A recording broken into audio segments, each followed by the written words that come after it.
It's Black Friday now at JCPenney. Hurry and shop thousands of the merriest Black Friday deals while they last. Make spirits bright with up to 75% off fine jewelry. Get innovative with sharper image gifts now up to 50% off. Plus, take home kitchen appliances for $7.99 each after $10 mail-in rebate.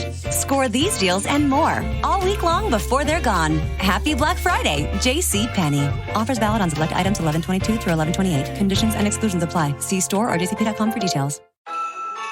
It's not just Santa who's coming to town for the holidays.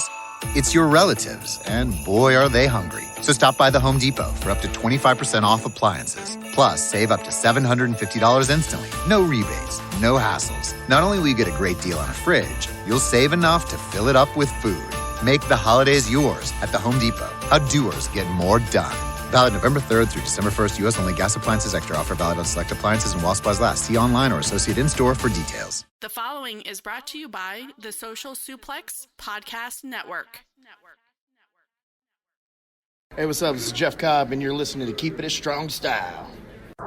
Yo, this is Rich Latta from One Nation Radio. This is brought to you by the Social Suplex Podcast Network. We present to you the Ace of Podcasts, Keeping It Strong Style. Let's go. It's the Ace of Podcasts, Keeping It Strong Style. Covering New Japan, they ready to hold it down. Jeremy Donovan and the young boy Josh. Come and hit a job out and bury all the frauds. From the Tokyo Dome over to the G1. Social Suplex is the network where we can get it done. I'm a chiller and let them have it, cause this is just an intro. Keeping the strong style, 6 stars from the get-go, boy. Yeah, from Tampa Bay to the Tokyo Dome, this is Keeping It Strong Style with your hosts, Jeremy Donovan and the young boy Joshua Smith. And thank you for listening. Welcome to Keeping It Strong Style, the ace of podcasts on the Social Suplex Podcast Network. Jeremy Donovan here with the young boy Josh Smith, and we are here with a bonus episode to break down, preview our 5th annual Keeping It Strong Style year-end awards. Young boy, how you doing, man? I am doing as good as can be expected to be at 9 a.m. on a Saturday morning. Actually, let's crack that back. 9:26 a.m. And you know, I'm going to tell myself a little bit here. The audience doesn't know this, but I was late. And it's partly because I let Jeremy decide that we were going to do this special at 9 a.m. My idea was to do it right after Thanksgiving. I was like, dude, let's do it after Thanksgiving. You know, we're going to be full of food. You know, I'll get some drinks. It's going to be a great time. And I feel like that was a lost opportunity. Now it's Saturday morning, 9 in the morning. And I had to debate with myself, do I drink this coffee because I need, you know, the water in my system and I need the caffeine to wake me up? Or do I crack open a couple brewskis because I'm celebrating, you know, 5 years of the awards? I didn't know what to do. So that's why I put a bunch of alcohol in this coffee. And no, I'm just playing. I didn't do that. I got one of those coffee bear gimmicks to drink the cream and sugar. Oh, this is so good. Oh man, I found an open mic Wednesday night that had a incredible coffee something. I don't know. Oh, I think it was a porter, but yeah, it was really good. But yeah, man, I'm happy. I'm here. It's dawned on me this morning that in order for me to fulfill my true calling in life, I need to become a much better and proficient professional wrestler so I can wrestle on the cerulean blue mat, because there's money to be made between me and Hiromu Takahashi, because listen, I'm the anti-Tanahashi. You know how he's never tired? Yeah. Bro, I'm always tired. I told myself I should try to live like him and just tell everyone I'm never tired, but it's not true. That's fucking cap. I'm always tired. That's why I'm always drinking coffee. But bro, it could be a gimmick. You don't have to let people know you're actually tired. You could work people to think that you are never tired. Yeah, but a successful gimmick is yourself in real life just turned up to 11. And that's not me in real life ever. So I got to turn this aspect up if I really want to be successful in this business. So Hiromu Takahashi, if you're listening, we got a date in the future, son. I'm coming for you. I'm going to hit you with that Z-Quill driller. When we do the big New Japan social suplex crossover show, New Japan's working with everybody now for the 50th year. Gato slid in the DMs that we're going to put on in a promotional show here. I heard that Sai Dojo and New Japan Pro Wrestling might be doing a special event here in the States. They're putting their star pupil, Joshua Smith, up against the ace. Yeah. St. Pete Coliseum? No, we're doing it at the Thomas Morris Rec Center in the heart of downtown St. Petersburg, Florida. Oh my gosh. Tickets are $7 at the door. They're $5 if you buy them in advance, $10 for VIP, and you get a hot dog and a Coke with your ticket. So, you can't really beat that. Hell of a deal. Yeah, but the meet and greet to meet Tanahashi is $50 ahead of time. And you send directly to Josh's PayPal. How you doing today, man? I'm doing good, man. I'm up. I'm ready. I'm excited to talk about the awards. It's award season. Yesterday I listened back to last year's episode just to kind of remember how we do this every year, and I never do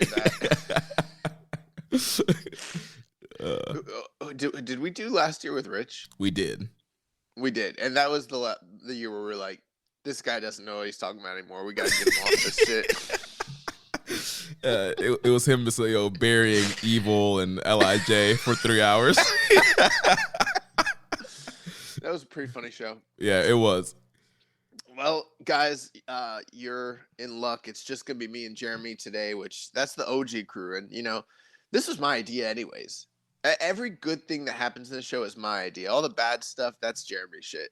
But doing this annual awards, that's all me. Josh is Gato. I am Dick Togo.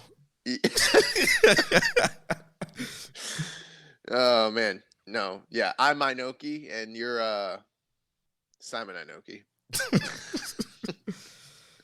No, I'm just playing. But yeah, we got quite the list of awards, and to be honest, I don't know how you wanted to start this off. Are we going in hot from the top? Or are we gonna work our way back from the back? I don't know what you want to do. I think we've got to start off hot with the number one category. But first, just let everybody know how this works. So voting is open right now. If you're listening to this, the links are out for voting.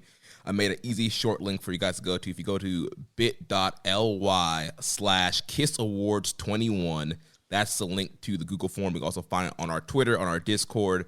Voting is open now. Our voting period, so this voting period covers November 14th, 2020 to November 12th, 2021. So if you're asking, hey, wait, what about Best of Super Juniors and World Tag League? Well, last year's Best of Juniors and World Tag Leagues are eligible for this year's award. The current tour going on right now, World Tag League Best Super Junior, will be eligible for the 2022 awards. Yes, and for example, if you're asking about, let's say Battle in the Valley, and when Jonah attacked Juice Robinson, that could hypothetically be a very good angle of the year candidate, just not for this year. That's going to go on the 2022 awards because it fell into that grading period. Or for those of you that really liked Hiromu and Desperado from Super Juniors this year, next year's awards. So yeah, same thing with Excursion Match of the Years. Anything that fell inside that, the 13th of November. From that point on, we're talking next year. Last thing, taped shows. We've got New Japan Strong. They're obviously doing shows that are getting taped before the grading period, but haven't yet aired. And that's where we're going to basically err on the side of caution and say, because we haven't seen it and only the few, hundreds, maybe 1,000 people that were actually at the show saw it already, those are going to become eligible once they are broadcast worldwide at that point. So if anything that took place within our grading period but doesn't get broadcast till this year's grading period, that stuff's not going to qualify either. Right. And you have 3 votes for each category: the first place, second place, and third place vote. First place is worth 3 points. Second place is worth 2 points, and the third place is worth 1 point. So you vote for that in each category. The voting will close on December 19th at 11:59 p.m. Eastern Time. So get your votes in by then. We'll announce the winners on the December 22nd episode of Keeping It Strong Style. Yeah, and keep in mind too, guys, when you're voting those 2 points, that 1 point, you might think that your second and third place votes are arbitrary. Very often, that's not the case. Those are the things that can really put a match or a candidacy over the top to win a particular category's award. So, really put some time, thought, and effort into this. Me and Jeremy have painstakingly cultivated these awards for you guys every single year, 5 years. This is the first year where we haven't added any categories, but I feel like the awards we do are super exhaustive.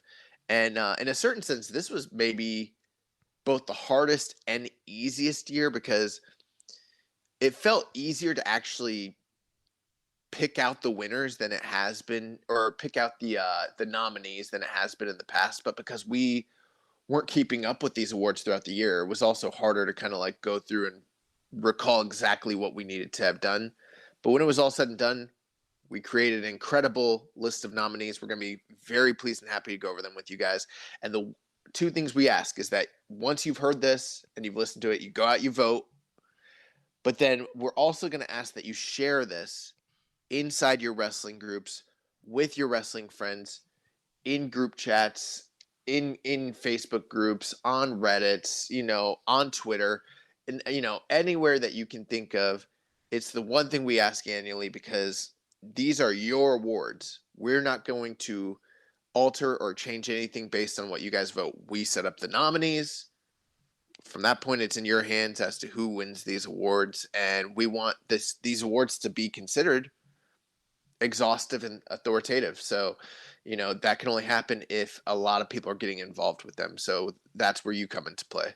Right, and if you see our links, share them, retweet them, upvote them, wherever you see them. They're all over the place. Comment, and let everybody know. Every year we've increased the number of voters in this, and we want to keep doing that, especially this year. So vote, share the ballot.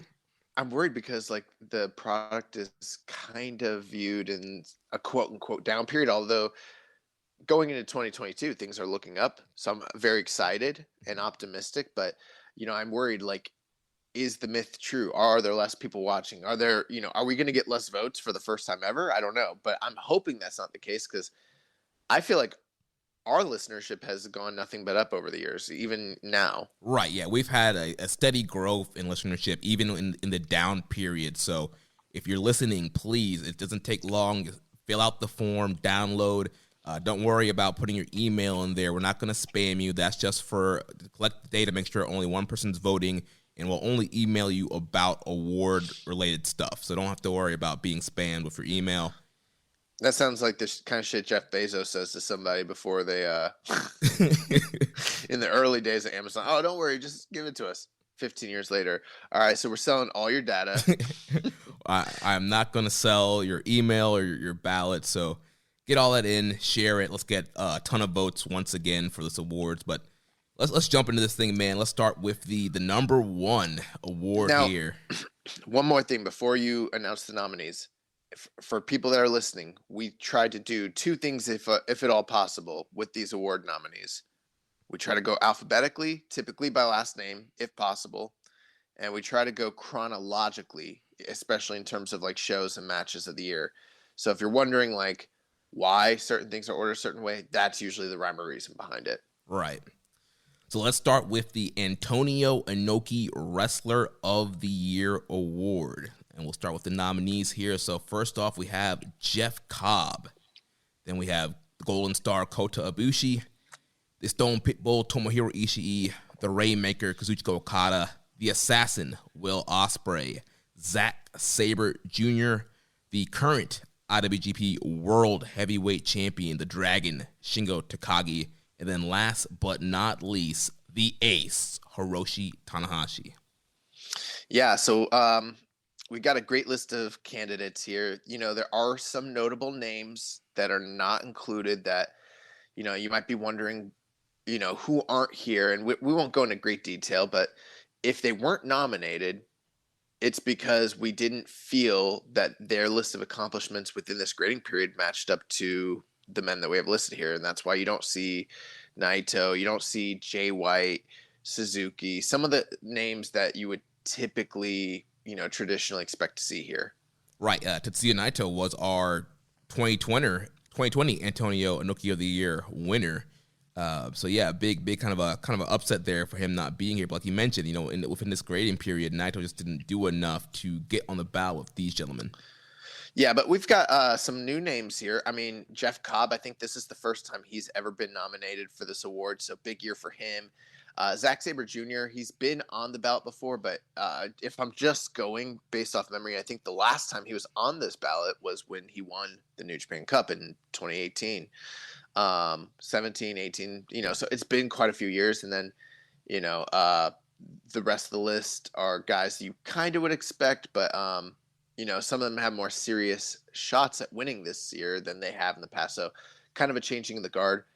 We can go real quick through each guy. And I don't know if you want to take a person and I'll take a person. We'll just go one by one. However you want to do it. Yeah, you can start. Yeah, so let's start with Jeff Cobb. I mean, Jeff Cobb had an incredible year this year, extremely dominant when it comes to wins and losses. His tag team with Great-O-Khan, they were extremely successful in the World Tag League in the early part of the year. And then just all throughout the year, I mean, they suffered very, very few defeats. When they did, very few times was it actually Jeff Cobb even eating any losses. So he kind of came off as like this dominant monster throughout the year.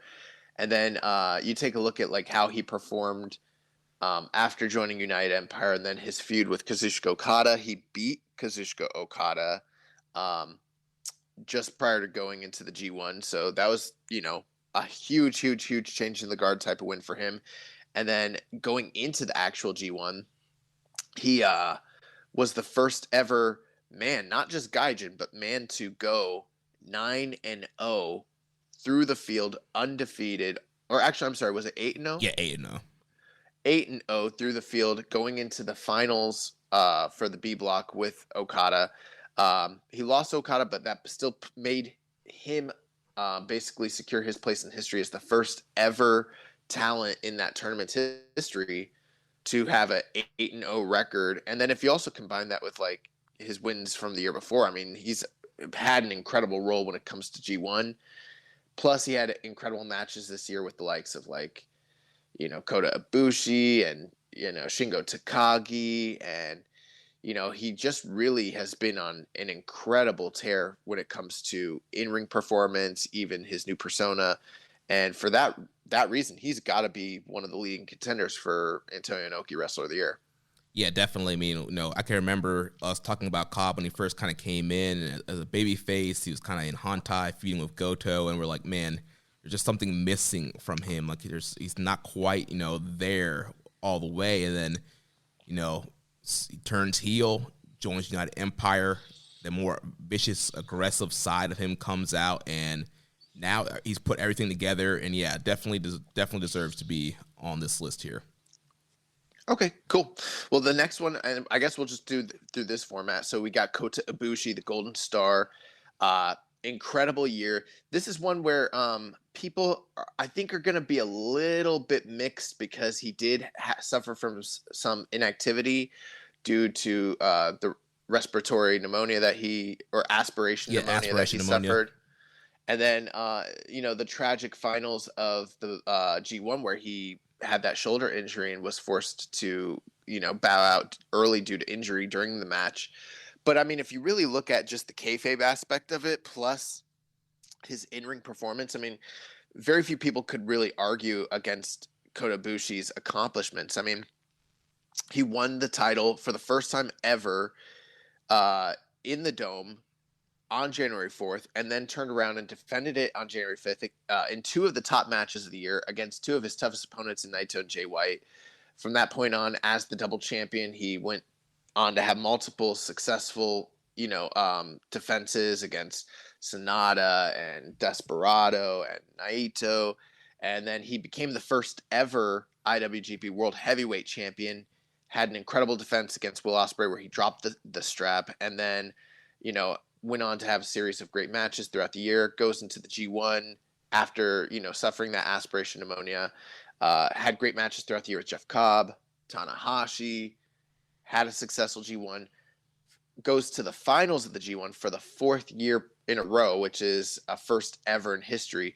And then, he suffered the injury. So that's kind of where things end for him at that point. So Abushi definitely had some low points in the year, dropping the belt, plus I feel like some people associate all the mishaps with the title booking and attribute that to him, whereas it was very clear this was a guy who was doing everything in his power to still perform at a super high level in spite of the weird booking situations, Yeah, definitely. And you hit the nail right on the head. Yeah, people are going to think about the inactivity, the injuries, the illness when they're thinking about, why is Ibushi on here? But like you mentioned, from a kayfabe perspective, like, incredible year. Like, finally wins the IWGP title, becomes a double champion, becomes the first world heavyweight champion. They're really trying to rebrand and kind of start like a new generation. And he was kind of the first guy they chose, a guy who they never really went with before, and they were giving him the full on, strap the rocket to the back, push to the moon,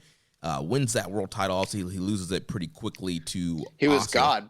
Yeah, he finally became what he said he wanted to become, a god. But yeah, quickly comes crashing back to reality, losing to Ospreay. But still had some great matches. He had great matches with, like you mentioned, with Jeff Cobb. And then he goes into the G1. He returned from, aspiration pneumonia from the G1. And also, it wasn't his strongest G1. He's been in several that were better, but still, he was one of the top performers in his block. And then, like you mentioned, hitting that 4th appearance in a row. And him and Okada were on pace to have probably an all-time great final until that nasty landing on the Phoenix Splash. So, tough break for Ibushi there, but overall, kayfabe-wise and the matches he put out, great year for Ibushi. Yeah, I mean, I guess it depends with him on what kind of grading criteria you're really going by. If you're just going by in-ring quality and accomplishments, he's got an incredible argument to be potentially the wrestler of the year, especially through the first quarter of the year. But, if you're taking into consideration outside factors, other things like, those intangibles, drawing, stuff like that. I mean, there might be some, detractors against his, candidacy. And that's the nice thing with Wrestler of the Year. We've never put parameters as to say, like, this is strictly, just based on in-ring, or this is just based on, the kayfabe aspects or the business aspects. We kind of leave it up to the voters to decide for themselves what this award even is. Exactly. Well, next, that's going to bring us to the Stone Pitbull, Tomohiro Ishii. Ishii is one of the guys where, like, he might not have had what you would consider a classically good year in terms of, maybe some of these higher accolades like some of the other guys. But he still found a way to make it onto the ballot, because when you look at the run of tag team matches that the Never Six-Man Chaos tag team trio had, and his involvement with all of those matches, but then kind of extend that out to the many random singles battles that he just happened to have throughout the year in conjunction with the feuds that were going on with the Never Six Men, like his matches with like Yuji Nagata. That's one that really comes to mind. And then you also look at his G1 that he had, and you look at those matches, plus some of the like ones that he had with on the alternate nights with like Hiromu Takahashi, and then kind of couple that with what he was doing in the States, wrestling guys like Moose, his ongoing feud on and off throughout the year with Jay White, which produced several classics, plus his World Tag League run from earlier in the year. I mean, the one thing with Tomohiro Ishii is just he was super consistent at a super high level all year, even if he wasn't involved directly in a lot of title pictures, but he finished the year out super strong. Oh wait, that doesn't count for the grading period, but still had a really, really, really strong year, even if he didn't necessarily hold a lot of singles gold or get a lot of singles title shots. Ishii probably had just as many great matches as anyone else on this list, and for that reason, it's hard to kind of deny his spot on this ballot. Right. If you're one of those voters who, your main thing is like in-ring performance, like Ishii is definitely going to be one of those guys you have to take a look at, pull up his cage match, look back at his year. And you mentioned several of his great matches. Also, the G1 opening day with him and Shingo, a match of the year contender, lots of bangers throughout the year. And like you mentioned, Ishii is just super consistent and is just an incredibly great worker. And he just goes so hard at a high pace all year long, never takes a night off. And, that had an incredible 454-day reign as never six-man champs, him, Goto, and Yoshihashi, and several bangers with those matches, main eventing several Road 2 shows and being featured on some of the big shows throughout the year. He was, the ace of that team as far as in-ring performance goes. So, yeah, great year for Ishii, and definitely you should consider him when you pull up his cage match, like I said, and look at some of the bangers he had this year. Great. So that's going to bring us to our next candidate. We've got the Rainmaker, Kazushika Okada. And Okada's an interesting one because he's wrestled maybe more major main events throughout the year than anyone else who wasn't a world champion. But throughout the year, he did not hold any significant singles gold. I've always kind of made the joke that Okada's sort of like New Japan's modern era Hulk Hogan. Like, he's never going to hold the Intercontinental title. It's world title or bust when it comes to Okada. Yeah. But I mean, when you look at his year, it's hard to deny the amount of major feuds and spotlight matches that were given to him. I mean, he started off the year with the feud with United Empire and Will Ospreay in just what can be described as a Wrestle Kingdom classic. From that point on, he moved on to other feuds with New Japan Cup. He had that incredible match with Shingo where he actually lost in the first round, which kind of spoiled his shot at the double gold, or the world title, I should say. He went on to headline in the Dome for the world title against Shingo once again later on at Wrestle Grand Slam. He lost that, so he did have two big losses to Shingo. But in the G1, he was fantastic. It kind of felt like the resurgence of, the Rainmaker. The match with Hiromu Takahashi on night 2 really stands out as one of the higher matches that he had in that tournament.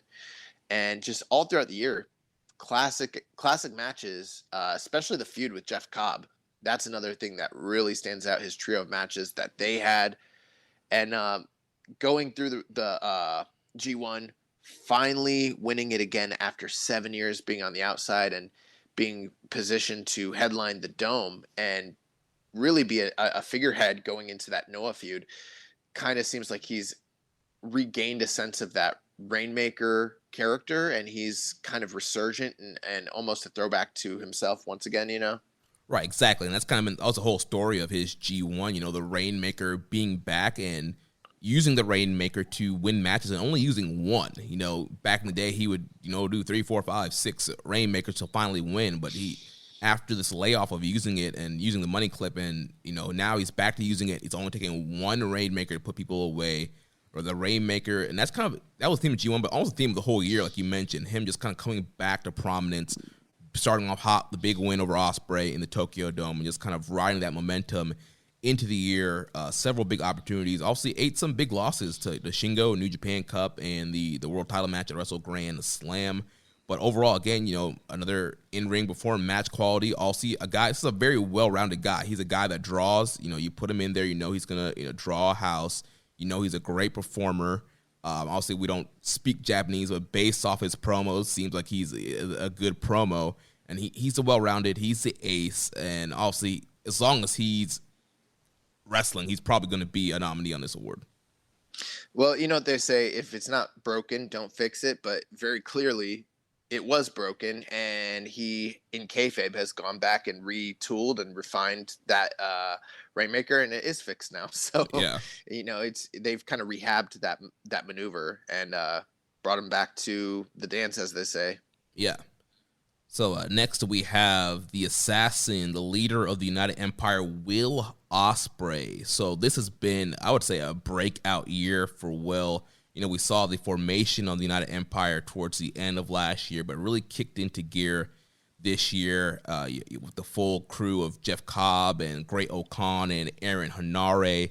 Ospreay started off hot with the feud with Okada in the Dome, and then going on into New Japan Cup, having some great matches in there. Obviously, the match with Saber was one of the greats in the early part of the tournament, and then coming down to the finals with him and Shingo, and a great match leading to the rematch at Dontaku. And I skipped over here. Well, actually, that comes after New Japan Cup. Yeah, so they have the New Japan Cup. He wins, and he faces Abushi at Sakura Genesis, and kind of pulls a big upset. Abushi dropping the world title to Ospreay pretty much right after he gets the new title, and then Ospreay goes off to face Shingo at Dontaku, which is a classic match, one of the top matches of the year. Then obviously he drops the title due to neck injury. There's the whole Gaijin unrest stuff, but then he makes the big return at Resurgence, claiming to be the real world champion, and then he's just been having a string of great matches on Strong, and they've started this whole Empire LA Dojo feud. Yeah, and I mean, there's other things too that you could also touch upon. I mean, his run through the New Japan Cup and some of the classic matches that he had in there, not just including the Shingo match, but I mean, he really pulled a lot of guys up to a higher level, including like Dave Finlay. That was another match that, like, you think about it, kind of stands out.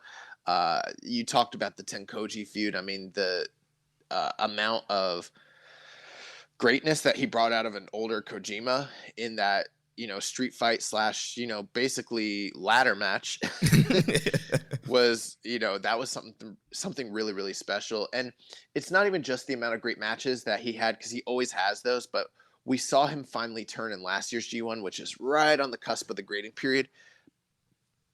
But we finally got to see that play out in a major way here during the early parts of this year, where he really came into his own as a stable leader, as a world title contender, and then ultimately as the first ever British IWGP world champion. So those are kind of the things that stand out. I would say if we had just capped these awards to the first quarter, it's really a death match between him and Shingo at that point. Obviously, once he got injured, things changed a bit, and his activity in New Japan went down a little bit. But if you're looking at what he did in the States, and then by extension, the run that he's been on in Rev Pro and on some of the indies, and we'll talk about that a little bit more when we get to Excursion Match of the Year. This guy's been on a tear in Rev Pro, in OTT, in House of Glory, in New Japan Strong. He's really had a truly fantastic year, even if it hasn't been as apparent because he's not wrestling on Dominion and he's not wrestling in the G1, that sort of thing. Right. Well, let's move to the next guy, Zack Saber Jr., one half of the IWGP World Tag Team Champions with Taichi Dangerous Tekkers. So obviously Dangerous Tekkers, a big focal point in the tag division this year, one of the top teams, but Zack has had a lot of great single stuff as well this year. Also, we talked about the New Japan Cup match with Will Ospreay. It's an incredible match. They have amazing chemistry anytime those guys wrestle.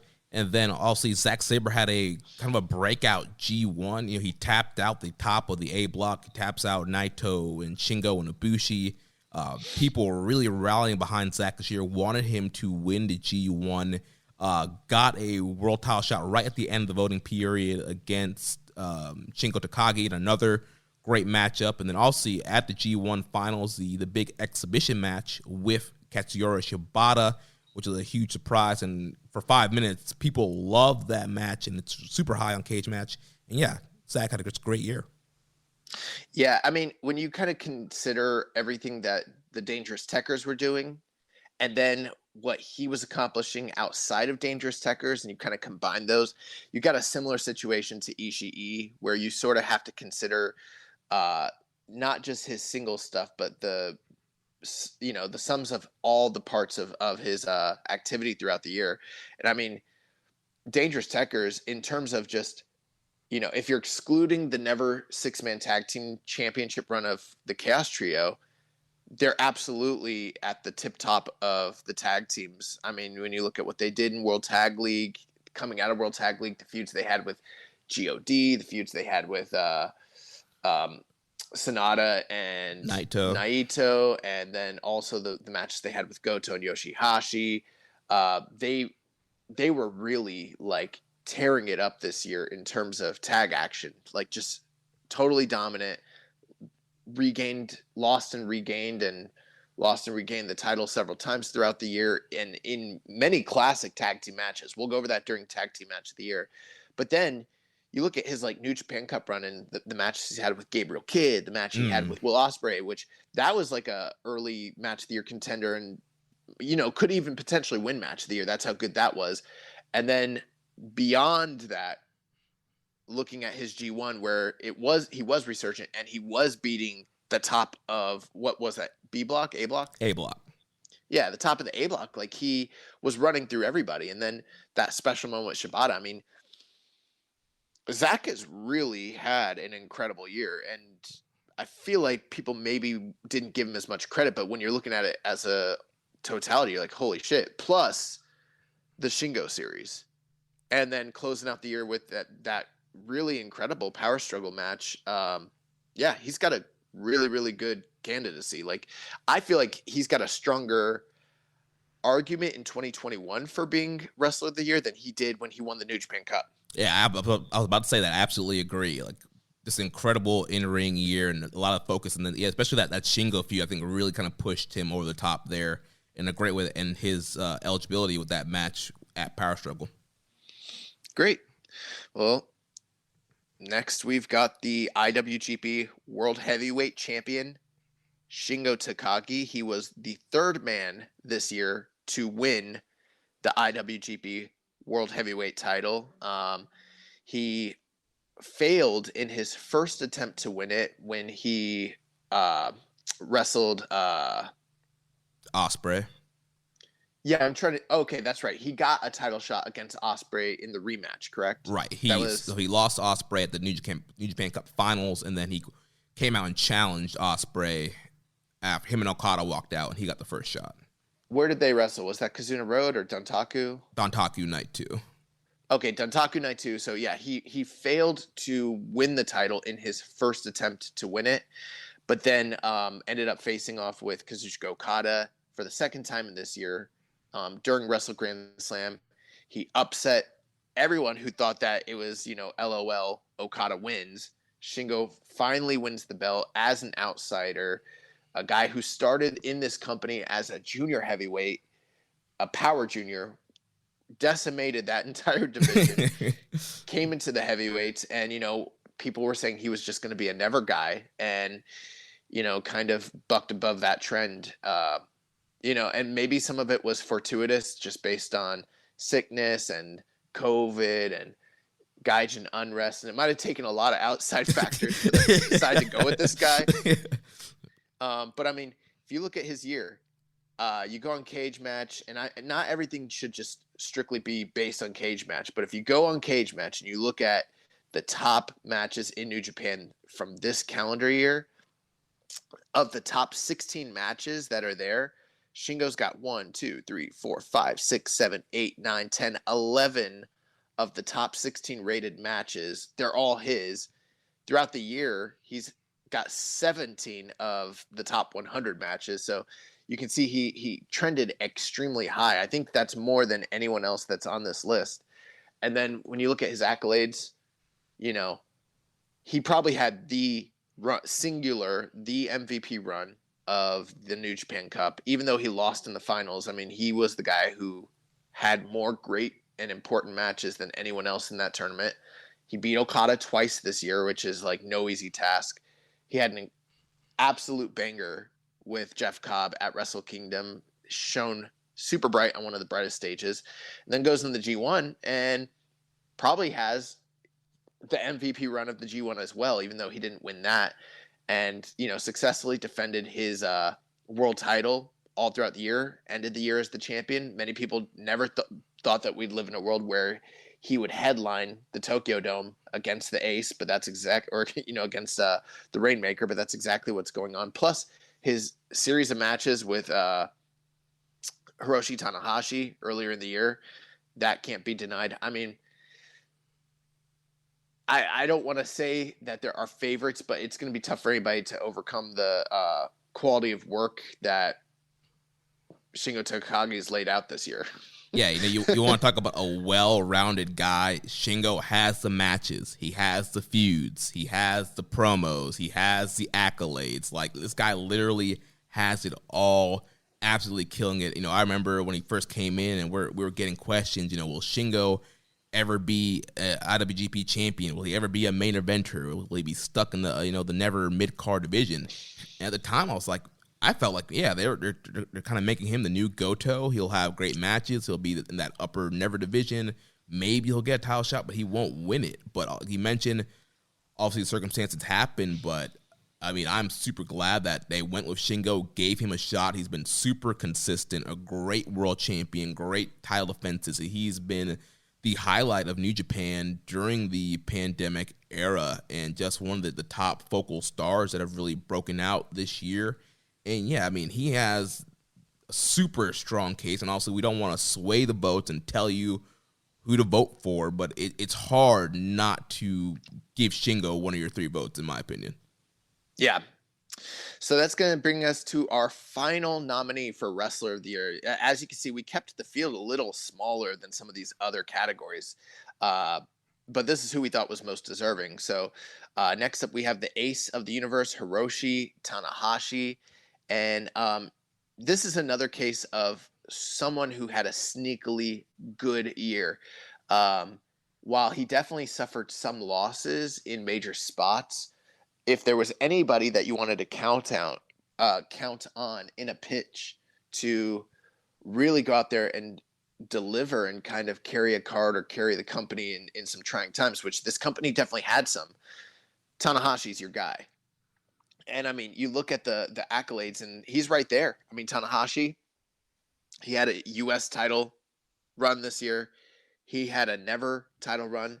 2 titles that I didn't think I would ever see Hiroshi Tanahashi carry.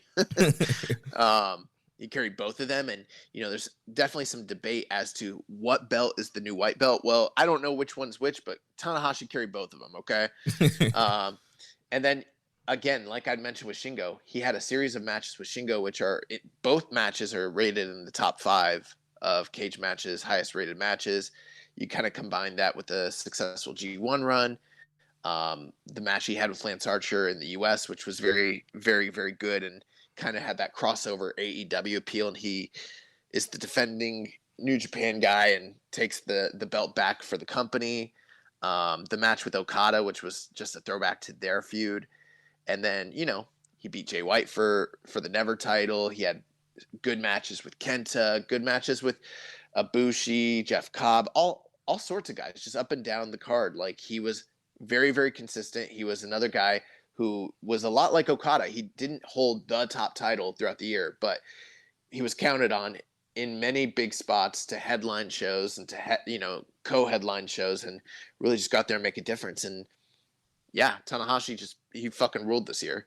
Yeah, man. A lot of people might think it's the Ace. He's old, he's broken down. But again, he's another guy. Pull up the cage match, look at pull up the grapple, whatever you look at. Look at the matches he's had this year. Like you mentioned, they counted on him a lot. That big main event in the early part of the year, New Beginning in Nagoya against Shingo for the never title, incredible matchup.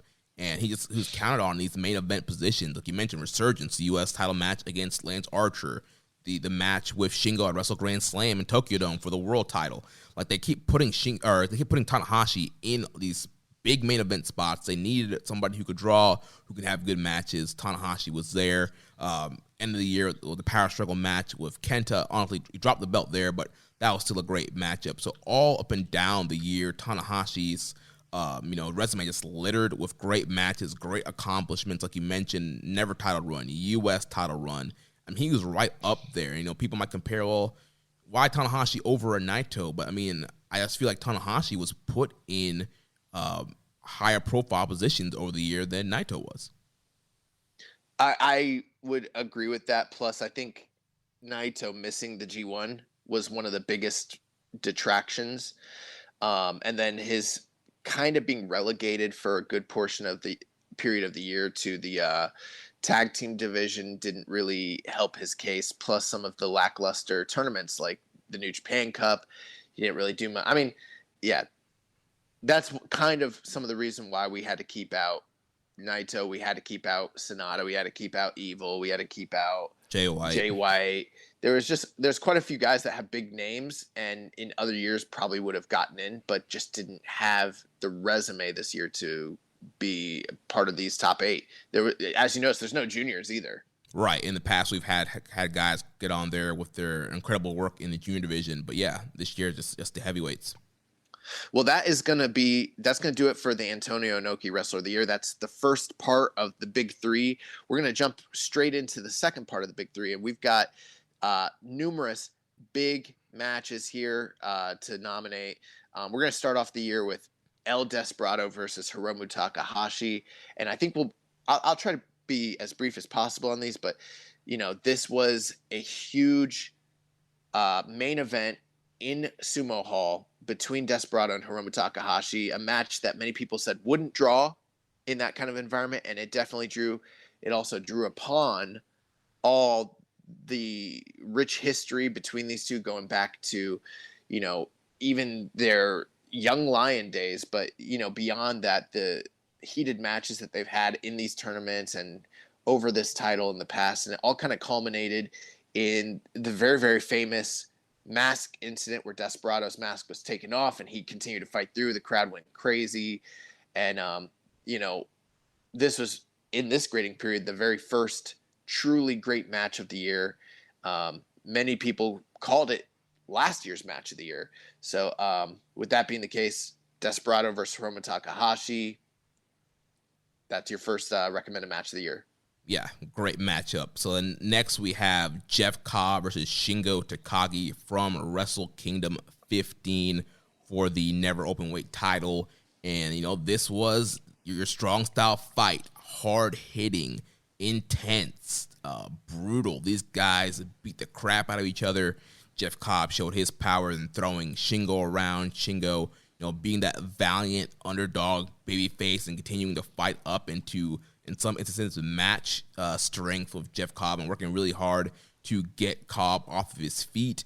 This is a match that tons of people have as their top match of the year. This match, a lot of people said it stole the show, Wrestle Kingdom weekend, and people absolutely love this. And this was kind of a breakout moment for Cobb, and it's a great performance from Shingo as well, and really just another thing that elevated the Never title. Yep. So the next match we have Kazushika Okada versus Will Ospreay, Wrestle Kingdom 15, and this was the first really big match between Okada and Will post Will defecting from Chaos and creating the United Empire, and really had a teacher versus student sort of element to it. Plus Will Ospreay had never quote unquote beat Okada. Yes, he'd beaten him in the G1, but that was due to outside distractions, cheating, and everything like that. He hasn't at this point been able to beat Okada, especially not in the Tokyo Dome on the main big stage. So that story was kind of at play here, and these guys went out there and they had a banger. They had a really, really great match, much like the Cobb Shingo match. Many people said that this match also stole the show and was the match of the 2-night event. That's for you guys to determine, but Okada Ospreay, really, really great classic match, and even set up a future match between these two, which we might see play out on night 2 of this year's Wrestle Kingdom. Right. And so our next match also comes from Wrestle Kingdom 15, and it is the main event from night 1. It is the Golden Star Kota Ibushi versus Tetsuya Naito for the double titles. Also, Ibushi, he was the first man to lose the briefcase to Jay White, but Naito felt sorry for him, really wanted him to give him a shot here, and so... Oh, man, I forgot about that. So Ibushi still got his title shot against Naito in the main event of the Dome, and he finally does it. He wins the big one here in a great match. We all know the history between Naito and Ibushi, and just the kind of danger and intrigue that their matches bring with the head drops and kind of crazy spots, and this one was no different. Another great matchup here in this feud with Ibushi winning and going on to night 2. Yeah, and that's going to also lead into the night 2 main event, Kota Ibushi versus Jay White. Much in the same way, this was one of the top matches of Wrestle Kingdom. And this is kind of what we were talking about when we were talking about the accolades of Ibushi as a Wrestler of the Year candidate. I feel like because these matches were like so long ago, they're almost a little bit forgotten about. But I mean, extremely, extremely high rated. I mean, I thought this Jay White match was maybe the best Kota Ibushi Jay White match, and they've had a series of really great matches in the past. I don't think it's far off, or maybe even might be on the exact same playing level as the G1 final that they had from a year or two ago that was also really outstanding. And, you know, Jay White has beaten Kota Ibushi in the Dome before, so, you know, not only does Kota Ibushi need to successfully defend these titles on the big stage, but do it against one of the guys that he's had the most problems with. You know, like you mentioned, he even lost the briefcase to this guy. Yeah. So they went out there, they tore the house down, and, you know, just really set the bar super high going into the rest of the year. Yeah. So up next we have Hiromu Takahashi versus Shingo Takagi for the Never title from New Beginning in Nagoya.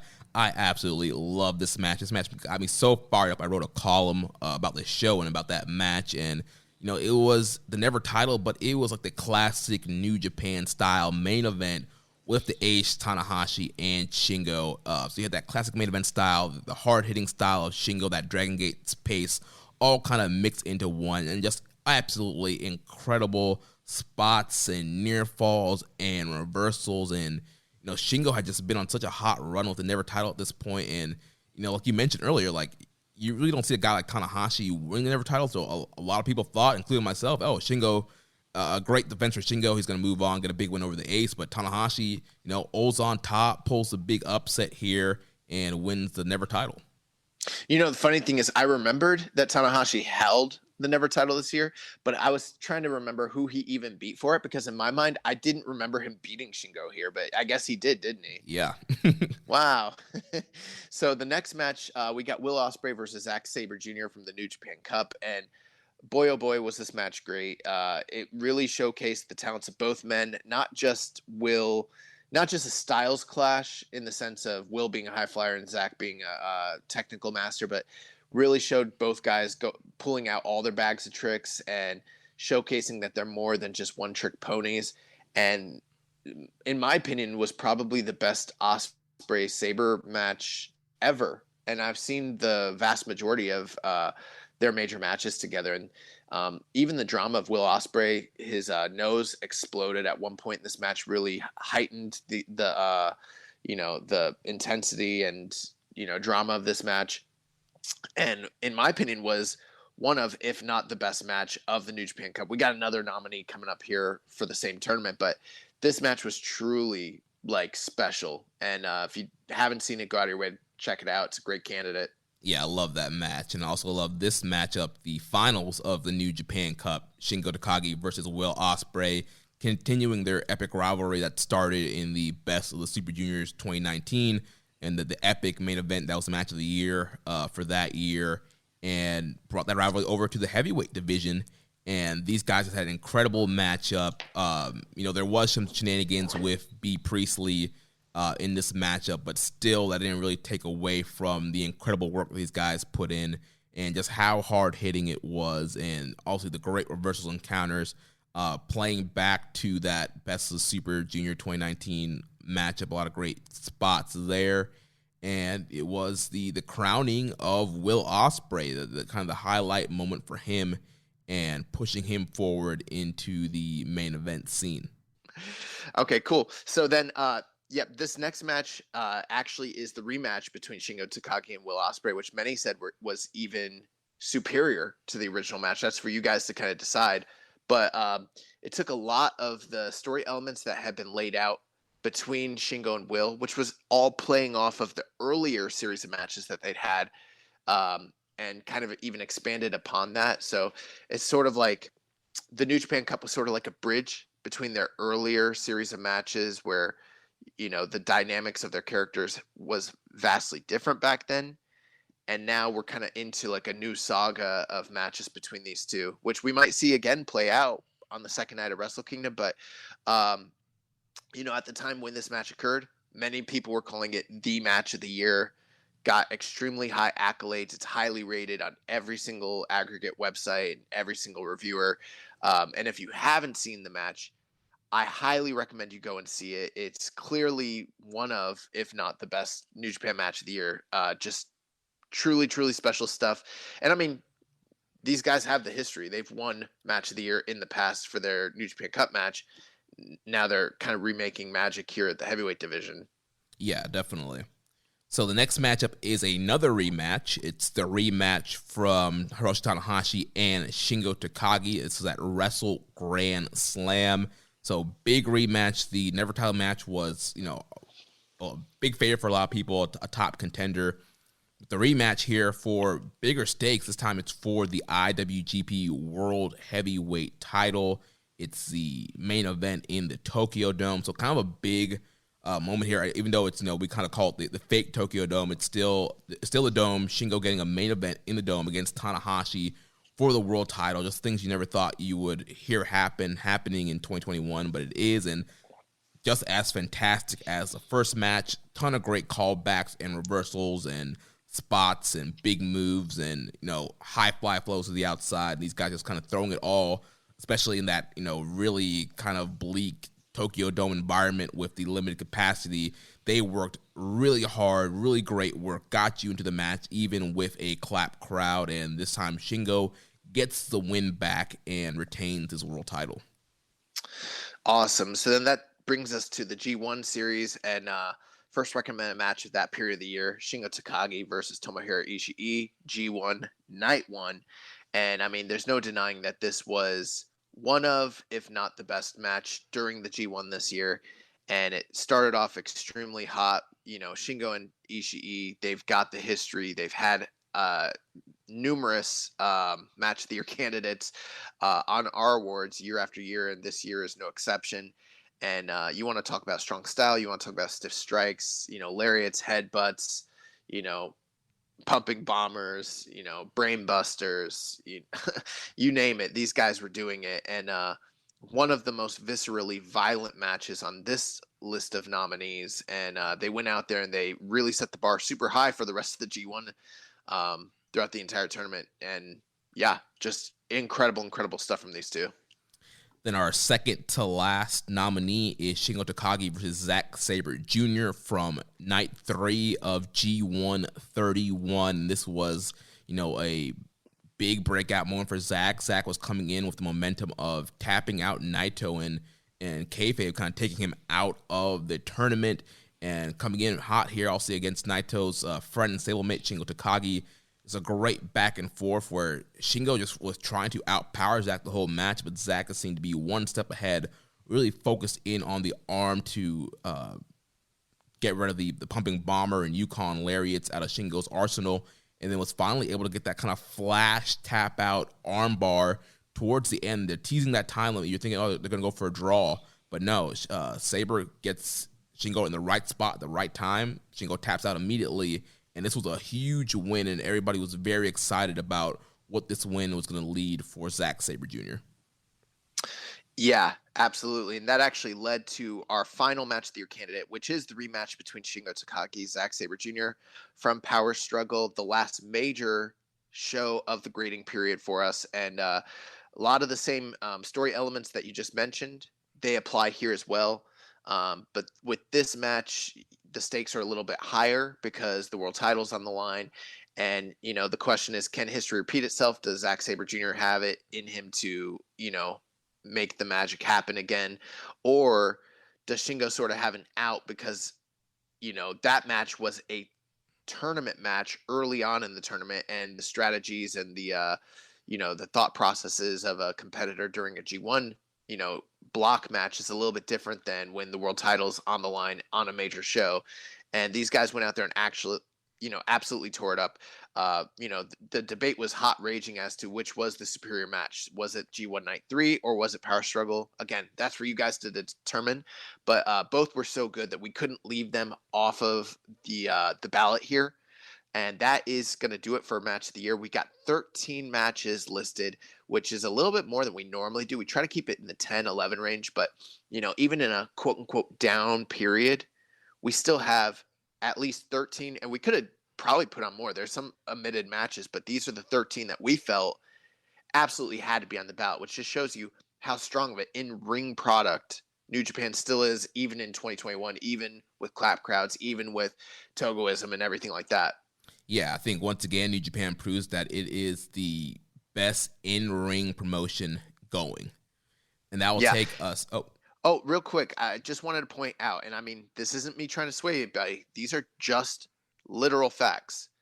Of the 13 matches that we have listed, 8 of them include Shingo Takagi's involvement. 8 of the 13. I think the next closest guy on the list is Will Ospreay with like 4.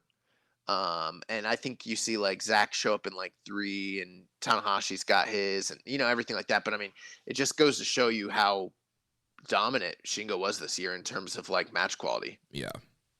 So our next category is the show of the year, and we will start with Wrestle Kingdom 15 Night 1, which is January 4th. Also kicking off the calendar year with the big Double Dome event. The focus here obviously was this year's version of the Double Gold Dash. Like we mentioned earlier, Kota Ibushi beating Naito in the main event to finally win the big one. You also had Okada and Ospreay, Tanahashi and Great Okan, the U.S. briefcase match with my man Kojima and Kenta, the junior match of Hiromu and ELP. So just, your traditional January 4th, great way to start off the year. A lot of great matches on this card. Awesome. So the next night that we have is Wrestle Kingdom 15 in the Tokyo Dome. And, it starts off with, we had the dark tag matches from Stardom, but the stuff that made tape, you've got the KOPW 4-way. That is what it is. But then we had Suzuki-gun Jr.'s defending the IWGP title against Wato and Taguchi. Shingo, Takagi, and Jeff Cobb from night 2 in the open weight title match. Just incredible. Sonata taking on Evil in a grudge match, ex-LIJ members. Hiromu versus Taiji Ishimori. One of the best IWGP Junior Heavyweight title matches of the year. And then the main event was Ibushi defending the double gold against Jay White. So, and that match went 48 minutes, 5 seconds. Wow. Yeah, it was long. That's pretty crazy. So that's your second night of Wrestle Kingdom. Next up, we have Castle Attack Night 2 from February 28th in Osaka Joe Hall. Big main event here was Kota Ibushi defending the IC title against Tetsuya Naito. And yet again, another great match in their series. You had Despy defending the junior title in a 3-way against Bushi and ELP. Tanahashi defending the Never title against the Great Okan. And then GOD defeated Ogoto and Yoshihashi in a tag team title defense. So just a well-rounded card with some great title matches and just a really strong night. Nice.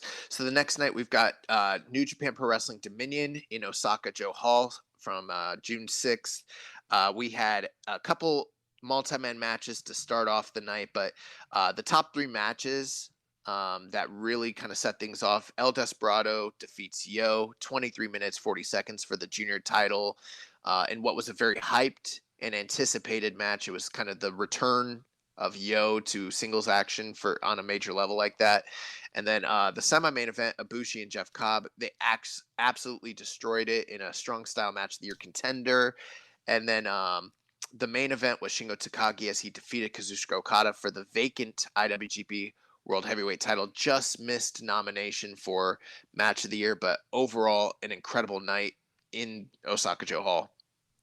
Then we have Wrestle Grand Slam in Tokyo Dome. So one of the Tokyo Dome shows that get in the middle of the year here, July 25th. A ton of great matches on this card as well. The aforementioned Shingo and Tanahashi IWGP World title match headline this show. Absolutely incredible matchup. Semi-main event, we had the Dangerous Tekkers defending against Sonata and Naito. Actually, they were challenging Sonata and Naito, getting the titles back on this night. Then you have the Okada and Cobb feud continuing with a singles match there. Eagles defending it's Eagles winning the junior title against Desperado here And then we had a junior tag title match with Bullet Club's cutest tag team defeating the Mega Coaches. So really fun show here. Great. New Japan Resurgence is our next nominee. That was from August 14th, 2021 in Los Angeles, the torch at the LA Coliseum. And this is an interesting show in the fact that it's got a lot of great quality here, but it maybe didn't peak as high as some of the matches that we listed in earlier shows. But the one thing that makes this one different, full crowds in the US for the first time in over a year.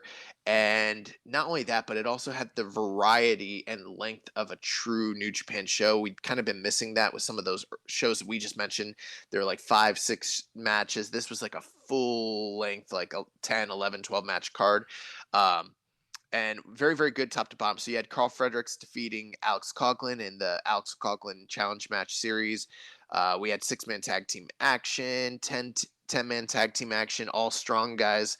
But the show really picked up as we started getting into the major matches. So you had Juice Robinson defeating Hikuleo, Tomohiro Ishii defeating Moose from Impact Wrestling in what was probably the match of the night. The Good Brothers taking on Jon Moxley and his special dream tag team partner, Yuji Nagata. So we had some Impact and AEW guys there. The never openweight title match between Jay White and Dave Finlay when we found out LA is Jay White country. And then the main event as Hiroshi Tanahashi wrestled the IWGP US title away from Lance Archer in a very great main event. So awesome evening top to bottom. Yeah. Next up, we have G1 Climax 31 Night 2. So it's the B block from September 19th. This was overall the best B block night of the tournament. You had a lot of great bangers here. The main event was Kazuchika Okada defeating Tanahashi. And again, it's another classic from those guys. Dave went 4.75 on it. You also had Taichi versus Hiroki Goto, Sonata and Tama Tonga, which Tama Tonga was really, pushing the limit here. It's kind of the first shot where we saw of Tama Tonga is really kind of killing it here in this tournament.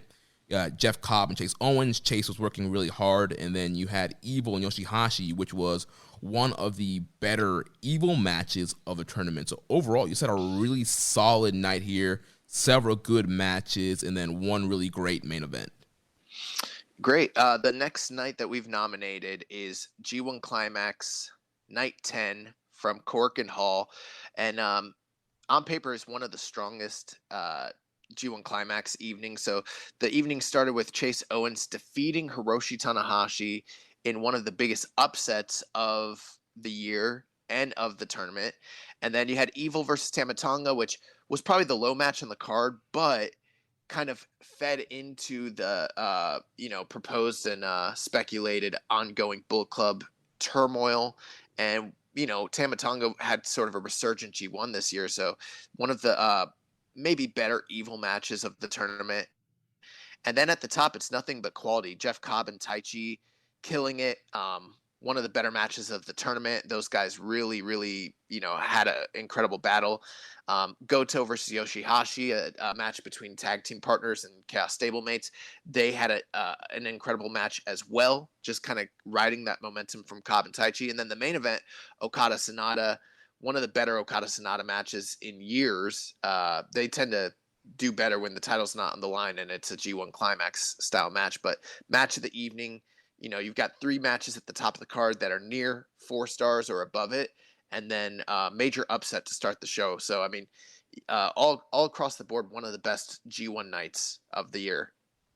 Nice. And next up, we have another G1 night, Night 13, October 9th. And this was in the Edion Arena in Osaka, Japan. And show opened up, we had a non-tournament match with Tomohiro Ishii defeating Hiromu Takahashi, which was a wild rematch from their New Japan Cup rematch in 2020. And it's a great way to kind of kick off the show. And probably it's contention for one of the best matches of the night, even though it was a non-tournament match. And then we moved on to A-block action. You had Kenta and Zack Saber Jr. It's a very strong style, brutal match. Kenta was slapping the crap out of Zack in this match. You had Yano defeating Yujiro. Shingo, Takagi, and Tangaloa had a pretty good match. And then the main event was Kota Ibushi defeating Great Okan. Great Okan was in his run of main events against top guys in the A block, and just had a really A strong matchup here, a very kind of shoot style matchup with Kota Ibushi.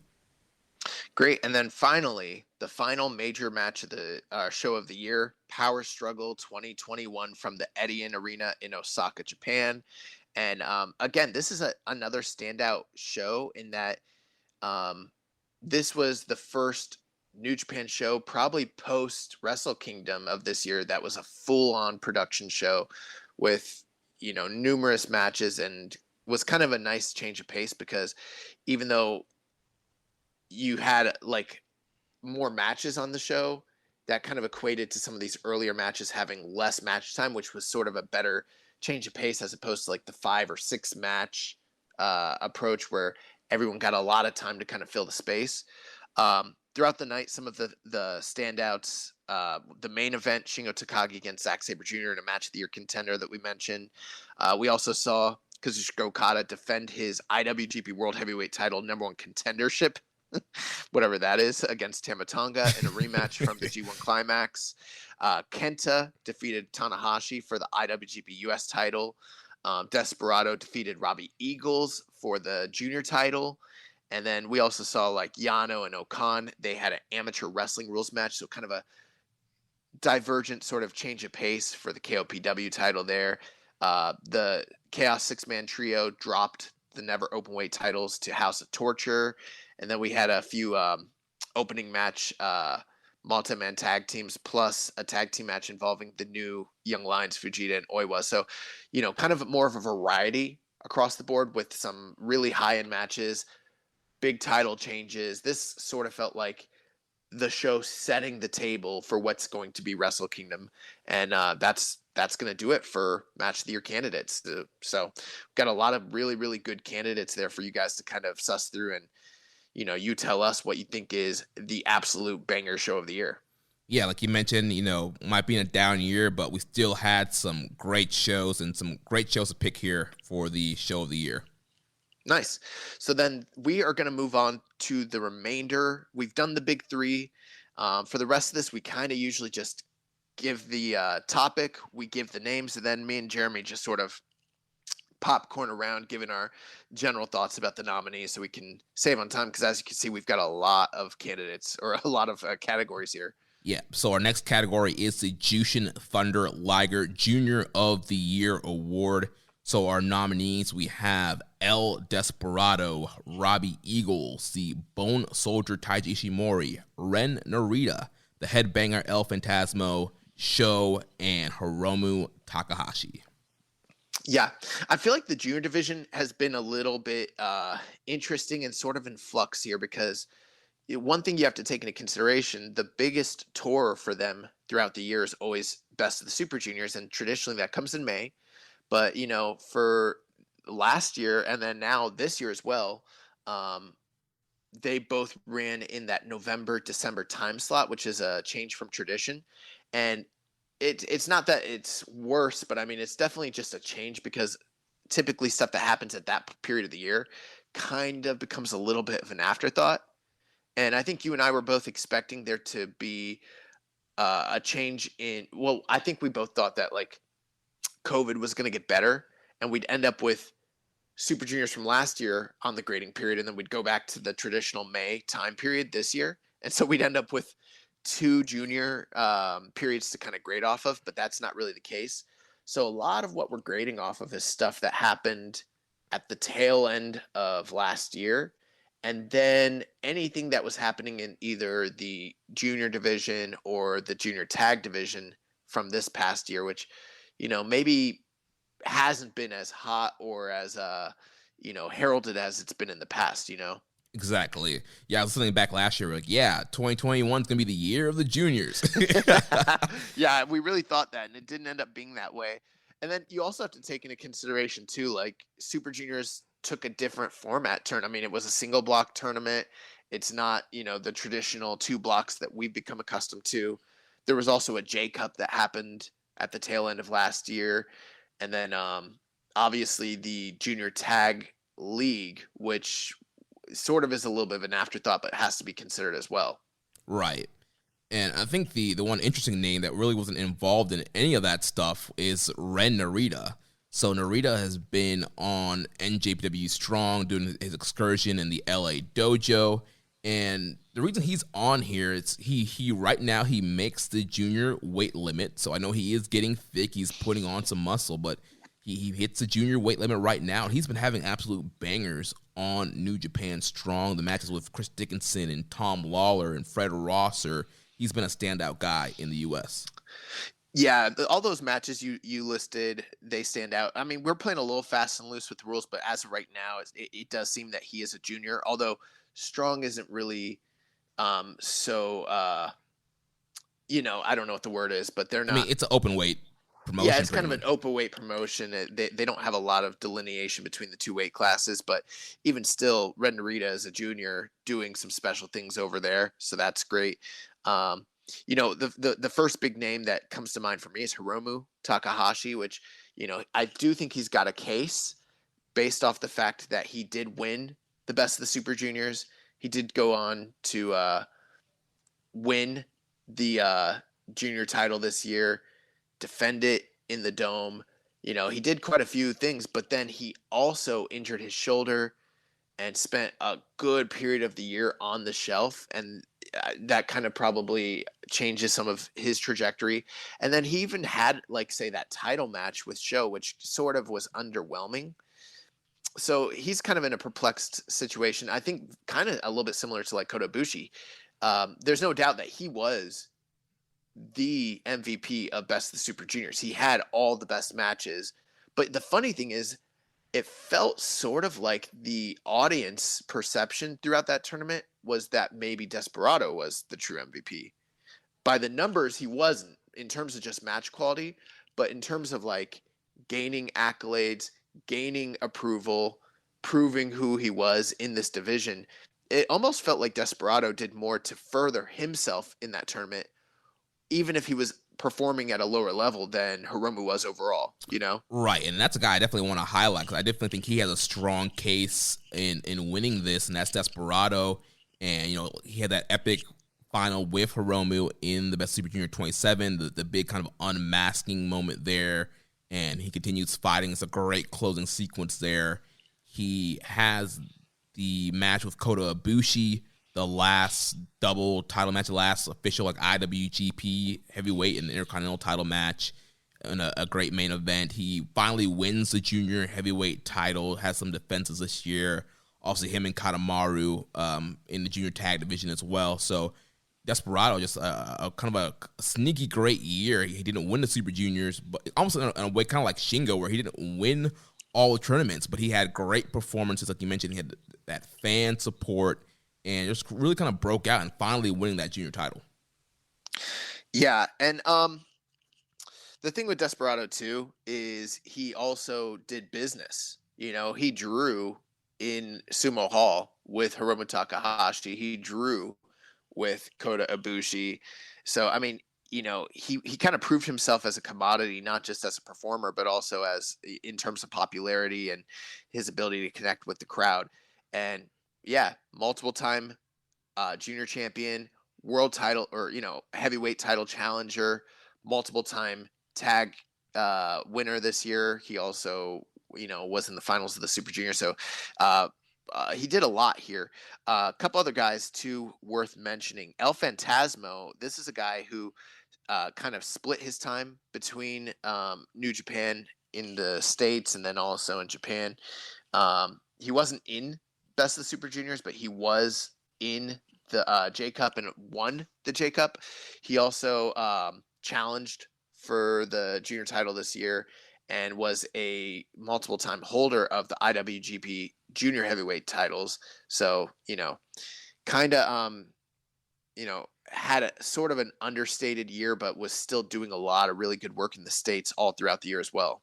Yeah, and then Robbie Eagles had a really good Best of Super Junior 27. He also finally won the junior title this year, beating Hiromu for that title. Yes. In a great matchup. No. He beat El Desperado. He beat Despy. He defended against Hiromu. Hiromu came back from injury. People thought he would come back and just swoop up that belt, and he didn't. Yeah, big win for Eagles. Goes to the U.S. and strong. Has some great matches there. Him and Tiger Mask team this year in the Super Junior Tag League, and then him and Tiger Mask, Flying Tiger, they win the Junior Tag Team title. So he's held both titles this year. Yep. Same thing with Taiji Ishimori. And we kind of talked about how the Junior Tag Team titles sort of seem to get wrapped up in the IWGP Junior title, picture. They sort of seem to be precursors for one another anytime there's a feud going on. But Ishimori, he's a guy that was a multi-time champion. He won the Junior title this year. He also won the tag team titles with El Phantasmo, and he had great matches in all the tournaments. So he's a standout guy. And then the last name is Sho, who really had a great tournament during the Super Juniors, but then sort of had a different story going between himself and Yo, and how everything sort of broke down with Roppongi 3K, and then really made himself a different man altogether, joining the Bullet Club, joining the House of Torture, changing his appearance, his style, his working, and is kind of poised for a big 2022. And we're kind of seeing that play out here in this year's Super Juniors. Yeah, it'll be interesting to see with the new, House of Torture look and gimmick and the way his matches have been going, if he's going to end up on this list next year. Yep. So that is going to do it for the Jushin Thunder Liger Junior of the Year. We have our next category. It is the Tag Team of the Year. And our nominees are the Bullet Club's cutest tag team. That's Taiji Ishimori and El Phantasmo. The Dangerous Techers, the team of Zack Saber Jr. and Taichi. We've got the Suzuki-gun Jr. team of El Desperado and Yoshinobu Kanemaru. The Chaos Six-Man Tag team of Goto, Ishii, and Yoshihashi. GOD, Tangaloa, and Tamatonga. The United Empire Tag team of Jeff Cobb and Great-O-Khan. And then the LIJ Tag team of Tetsuya Naito and Sonata. So quite a few great nominees here. Yeah, and some new faces on the board as well. But first, I think I also want to give some love to Goto, Ishii, and Yoshihashi. These guys have absolutely killed it with the Never Six-Man titles. And I know when you're thinking Tag Team of the Year, you're probably thinking of a traditional two-man tag team. But no, three-man team count as well. And these guys were one of the top teams in New Japan in this voting period. 454-day reign as the Never Openweight Six-Man Tag Team Champions. Great title defenses up and down the year. Great just chemistry and match quality. These guys killed it. Yeah, within our grading period, they had 1, 2, 3, 4, 5, 6, 7, 8 title defenses that come into consideration. And you're going to see many of those matches fall into the Tag Team Match of the Year category. So, I mean, not only were they going out there and defending the titles, but they were doing it in main events in Cork and Hall, and they were doing it 25 to 40 minutes at a time. Really, really having fantastic matches. They elevated these titles to the highest levels that they've ever been, which in my mind, not only just based on the length, but also the invested stories and feuds that were involved with it, and then the quality of the matches. These are undoubtedly the greatest Never Openweight Six-Man Tag Team Champions in history. They made these titles mean so much more than they've ever meant before, and I think after dropping them, they might never mean as much ever again. True. The other thing too is Goto and Yoshihashi were also a tag team that were contesting for the heavyweight tag team titles, and you kind of can combine some of that into what was going on with this Never Openweight Six-Man Tag Team title as well. Many of those feuds sort of extended one into another. So oftentimes the heavyweight tag team champions would grab a third partner and try to come challenge for these belts as well. So those are sort of a natural extension of what they were doing in the six-man tag team division as well. I think that there's a good chance, because they were six-man champions and many of their matches were happening on Road 2 style shows, they're going to get overlooked. But I mean, I'm not afraid to say it. Like, this is my pick for this is my pick for Tag Team of the Year. This is my vote also. Like, these guys absolutely did something legendary. If we had a category for best title reign in the company, they would win my vote right now. Yeah. Over the calendar year. That's how good this title reign was. And that's really saying something when their other contemporaries are guys like Hiromu Takahashi, Shingo Takagi, Hiroshi Tanahashi, and like they're having a better title reign than those guys. Like, that's crazy. Yeah. Dangerous Tekkers, face of the traditional tag team division. They've pretty much been in the tag picture all year, whether they're champions or challengers. The feuds with GOD, LIJ, Chaos, yeah, Goto and Yoshihashi. They've just been in and out of title matches all throughout the year. Pretty much G1 was the only time they weren't really focused in as a team, and again, killed it with great matches throughout the year. When we look at tag team match of the year, several of their matches will be on there as well. Yeah, for me, when it comes to traditional tag teams throughout the year, they're the standard bearer. I mean, when you look at the body of work that they put in during the World Tag League when they were the champions, and then look at the defenses they had when they dropped the titles, when they regained the titles, and they also were locking it up numerous times throughout the year with the Never Openweight 6-man tag team champions. Great match with them, with Doki challenging, and then another one later in the year, which might even been better, where they had Suzuki on their team. Mm-hmm. Dangerous Tekkers have really, really shined.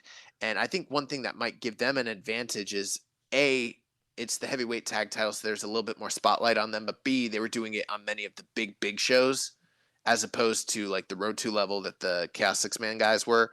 But so, yeah, they're the standard bearers. Like, they're definitely up there. Some of the other heavyweight tag teams that stand out, GOD, Naito, and Sonata, both of those teams held the heavyweight title this past calendar year.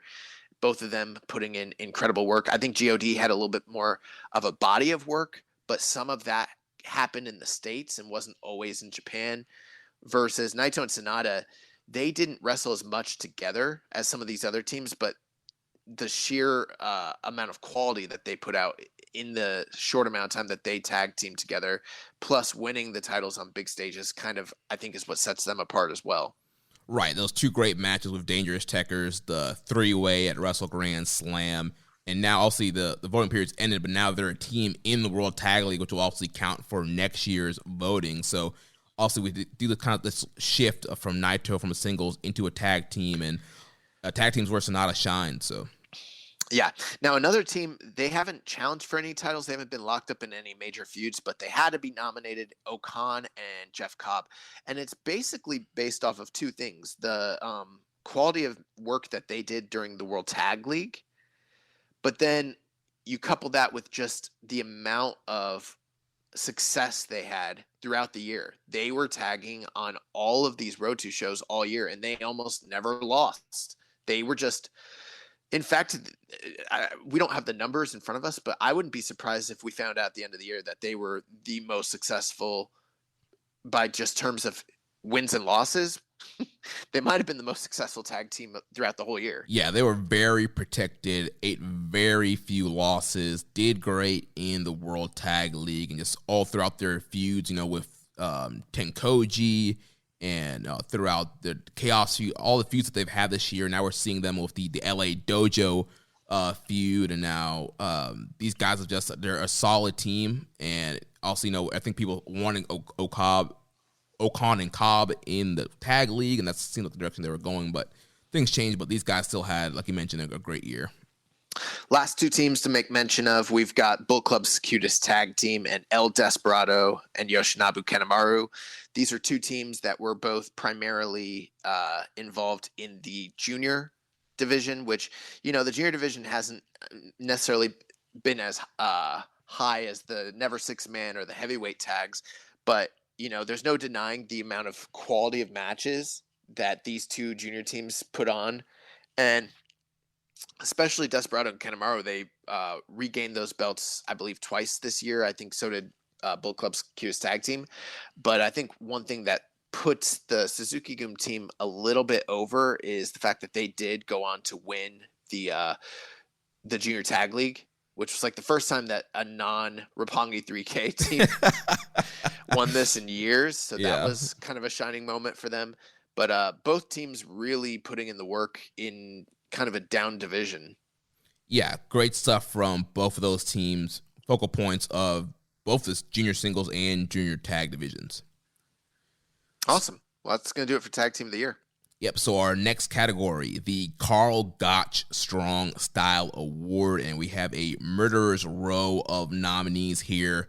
We have Jeff Cobb, Dirty Daddy Chris Dickinson, Kota Ibushi, Tomohiro Ishii, Kenta, Great Okan, Filthy Tom Lawler, Ren Narita, Shingo Takagi, and Zack Saber Jr. Yeah, you got 10 guys that you wouldn't want to be in a dark alley alone with here. And, it's kind of nice because, like we mentioned, for the Wrestler of the Year, you saw some new faces. Well, with the introduction of New Japan of USA, New Japan Strong, quite a few guys that really fit into that shooter, badass, realistic type of mold. Those guys are kind of getting brought onto this, and you're noticing some names that traditionally would have been here, like there's no Minoru Suzuki, there's no Nagata, there's no Kojima, there's no Goto.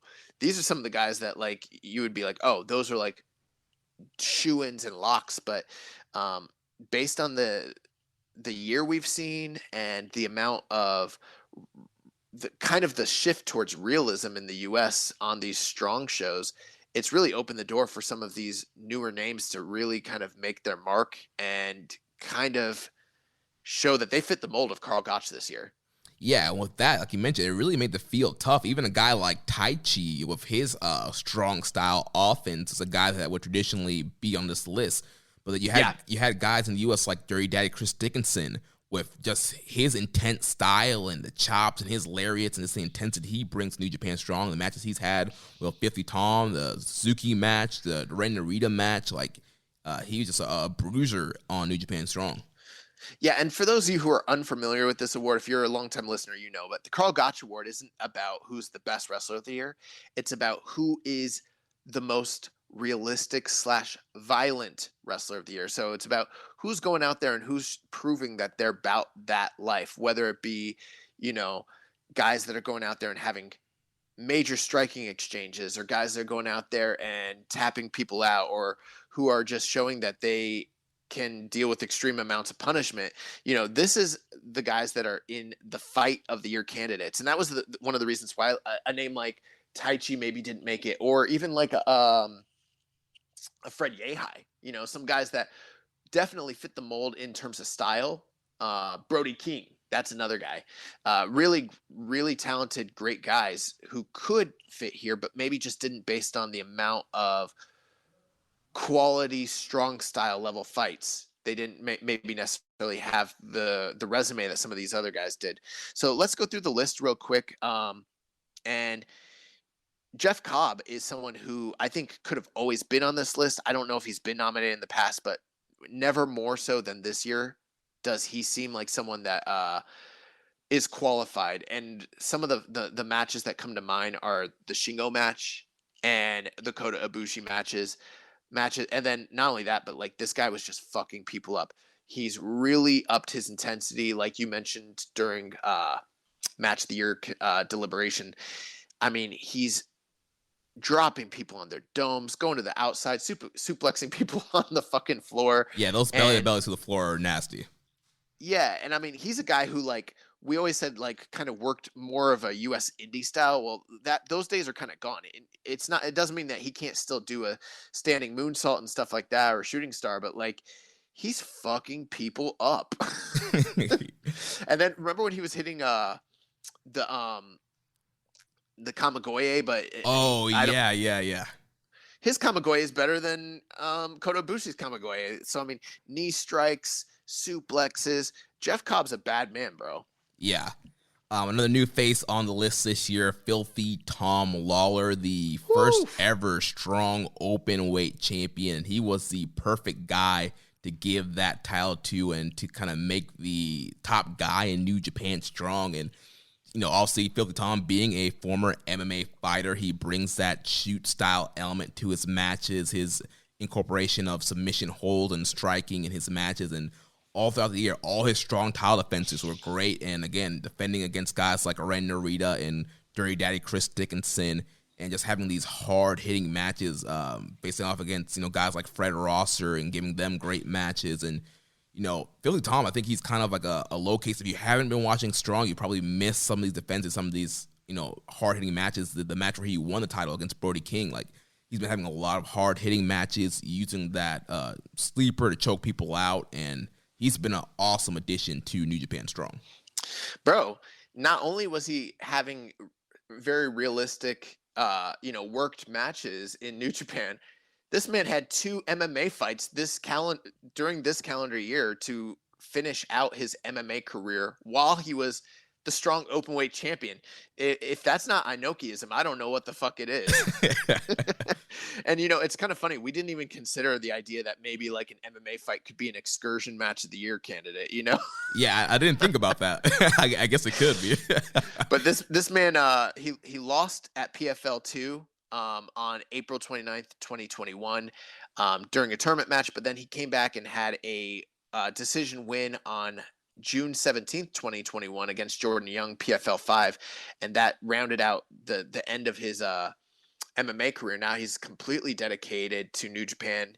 He also left MLW this year, so I think we're going to see a lot more of Tom Lawler. But, I mean, dude, some of the matches that stand out, I mean, the Chris Dickinson match, stuff with Ren Narita. He had a match with DKC that I thought really fucking rocked. The Kojima match. The Brody King match.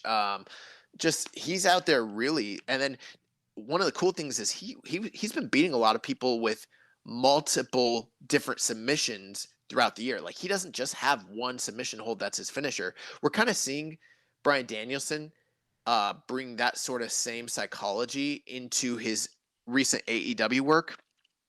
People are talking about how revolutionary it is, but Filthy Tom Lawler has been doing that all year on Strong already, So, dominant strong champion in a very, very tough strong open weight division. So yeah, he's a guy you really got to consider. Talking of strong, you can't forget the Dirty Daddy Chris Dickinson, another newcomer this year, and he's a guy that just kicks so much ass. I mean, like, he just fucking rules.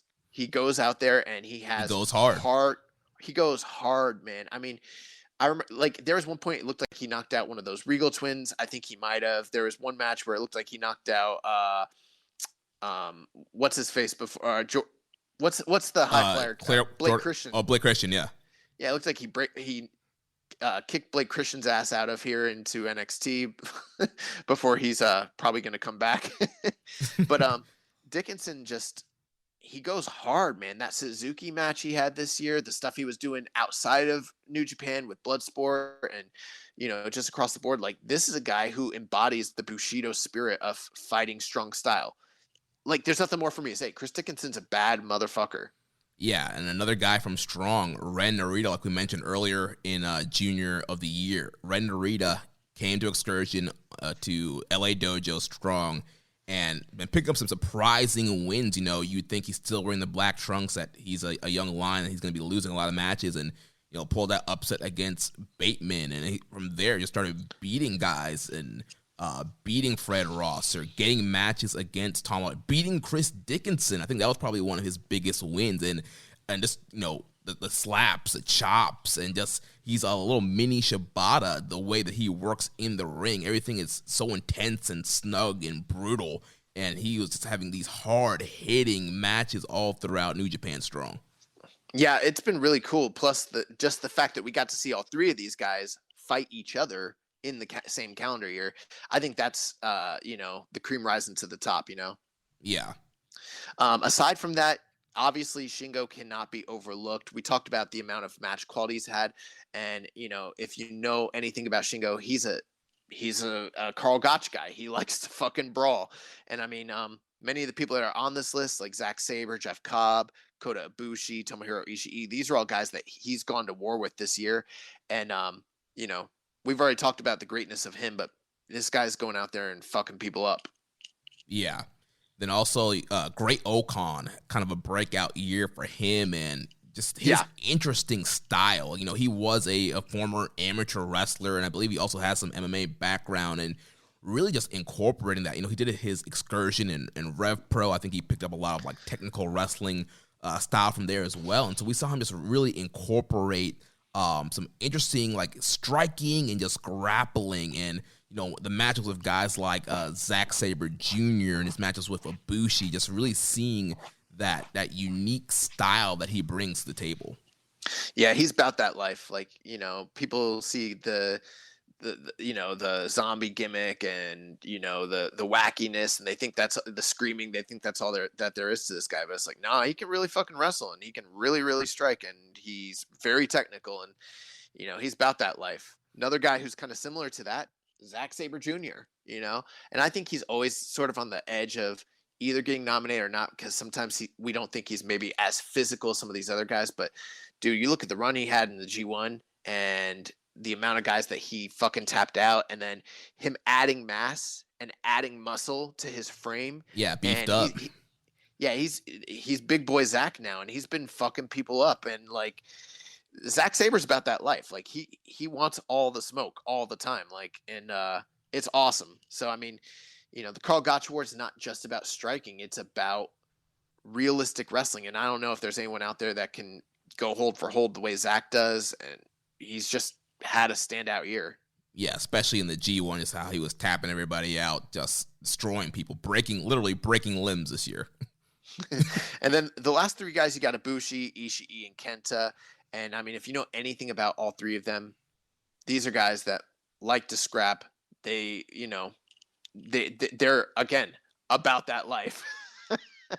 All three of them bring it every single time, and just they fuck people up. That's what they do. And that's what they were doing all year long. And I mean, all three of them pretty much had matches against one another during the G1 as well. Right. And I think that was another reason why they all kind of got nominated here. Yeah, so just like I said earlier, Murderers Row, very hard-hitting set of nominees for the Karl Gotch Strong Style Award. Is that Dunkin's new holiday blend coffee? Sure is, because sometimes the holidays just call for Dunkin'. What's in it? A spark of holiday spirit? A cup full of holiday cheer? Your very own holiday shopper? Actually, all that, and notes of molasses and dried fruit. Just the warming blend I need for that holiday hustle.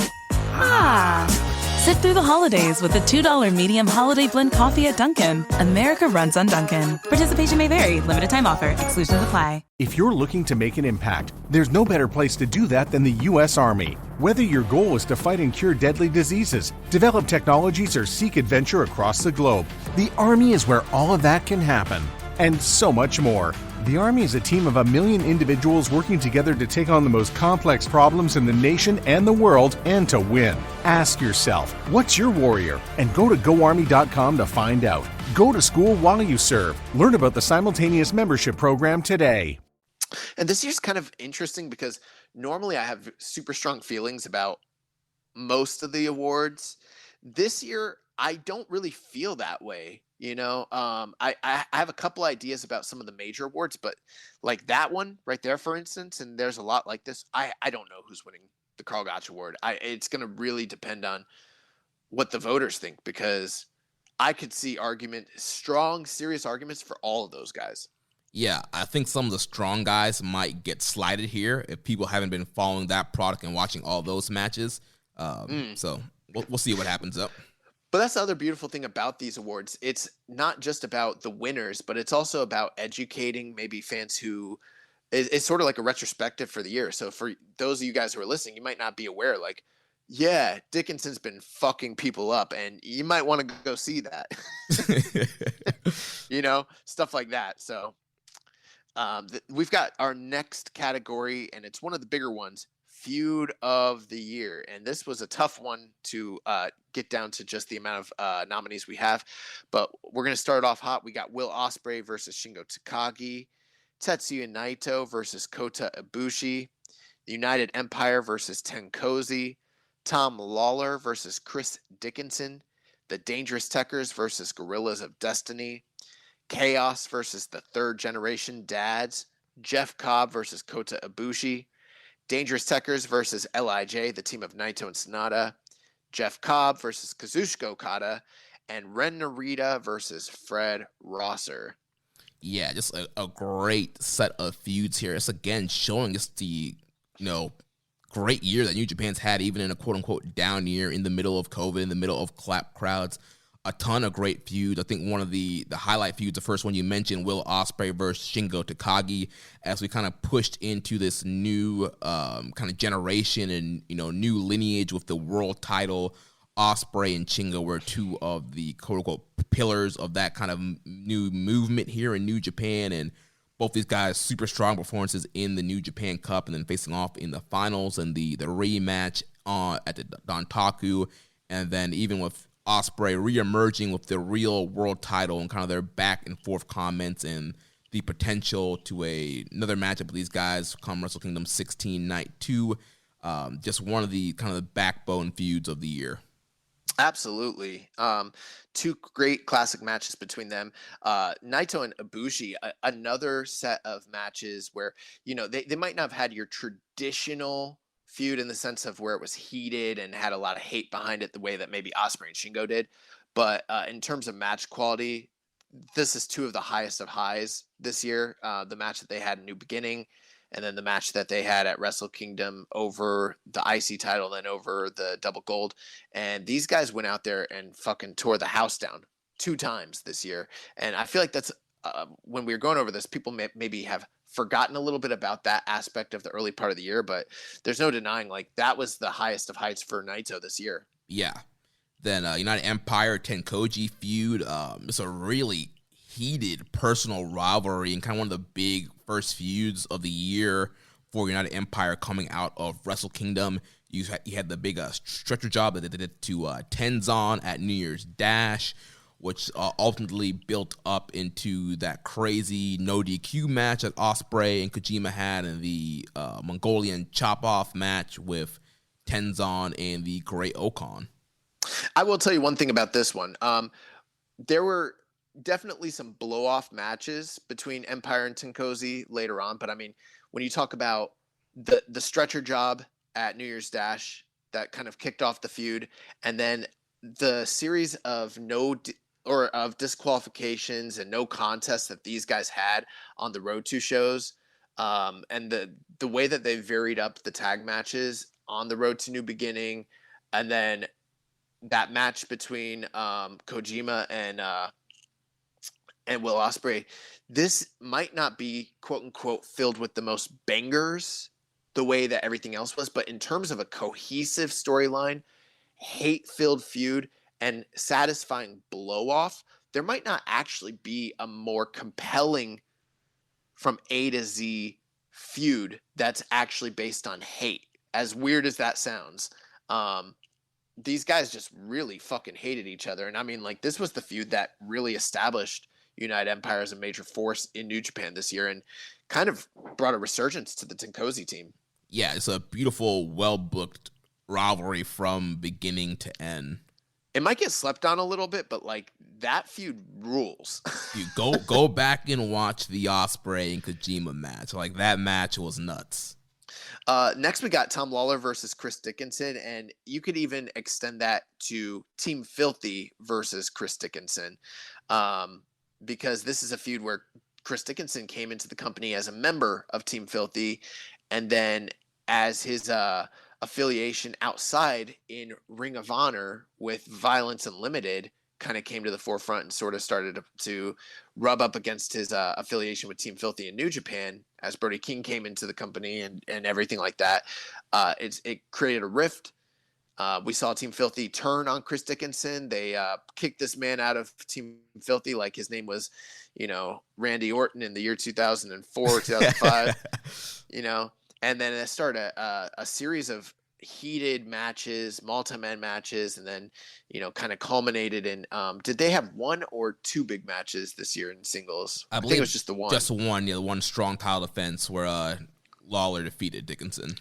But for my money, it's one of the top 2 or 3 strong open weight title matches this year, and one of the best New Japan matches to happen in America all year was the match between Lawler and Dickinson. And this had, again, very similar to that Tenkozy feud, heat behind it, invested angles and promos and stories. So, this was one of the better feuds of the year for sure. Yeah, then Dangerous Tekkers and GOD, a feud that kind of started in the end of last year's World Tag League and kind of spilled out through the first quarter of the year.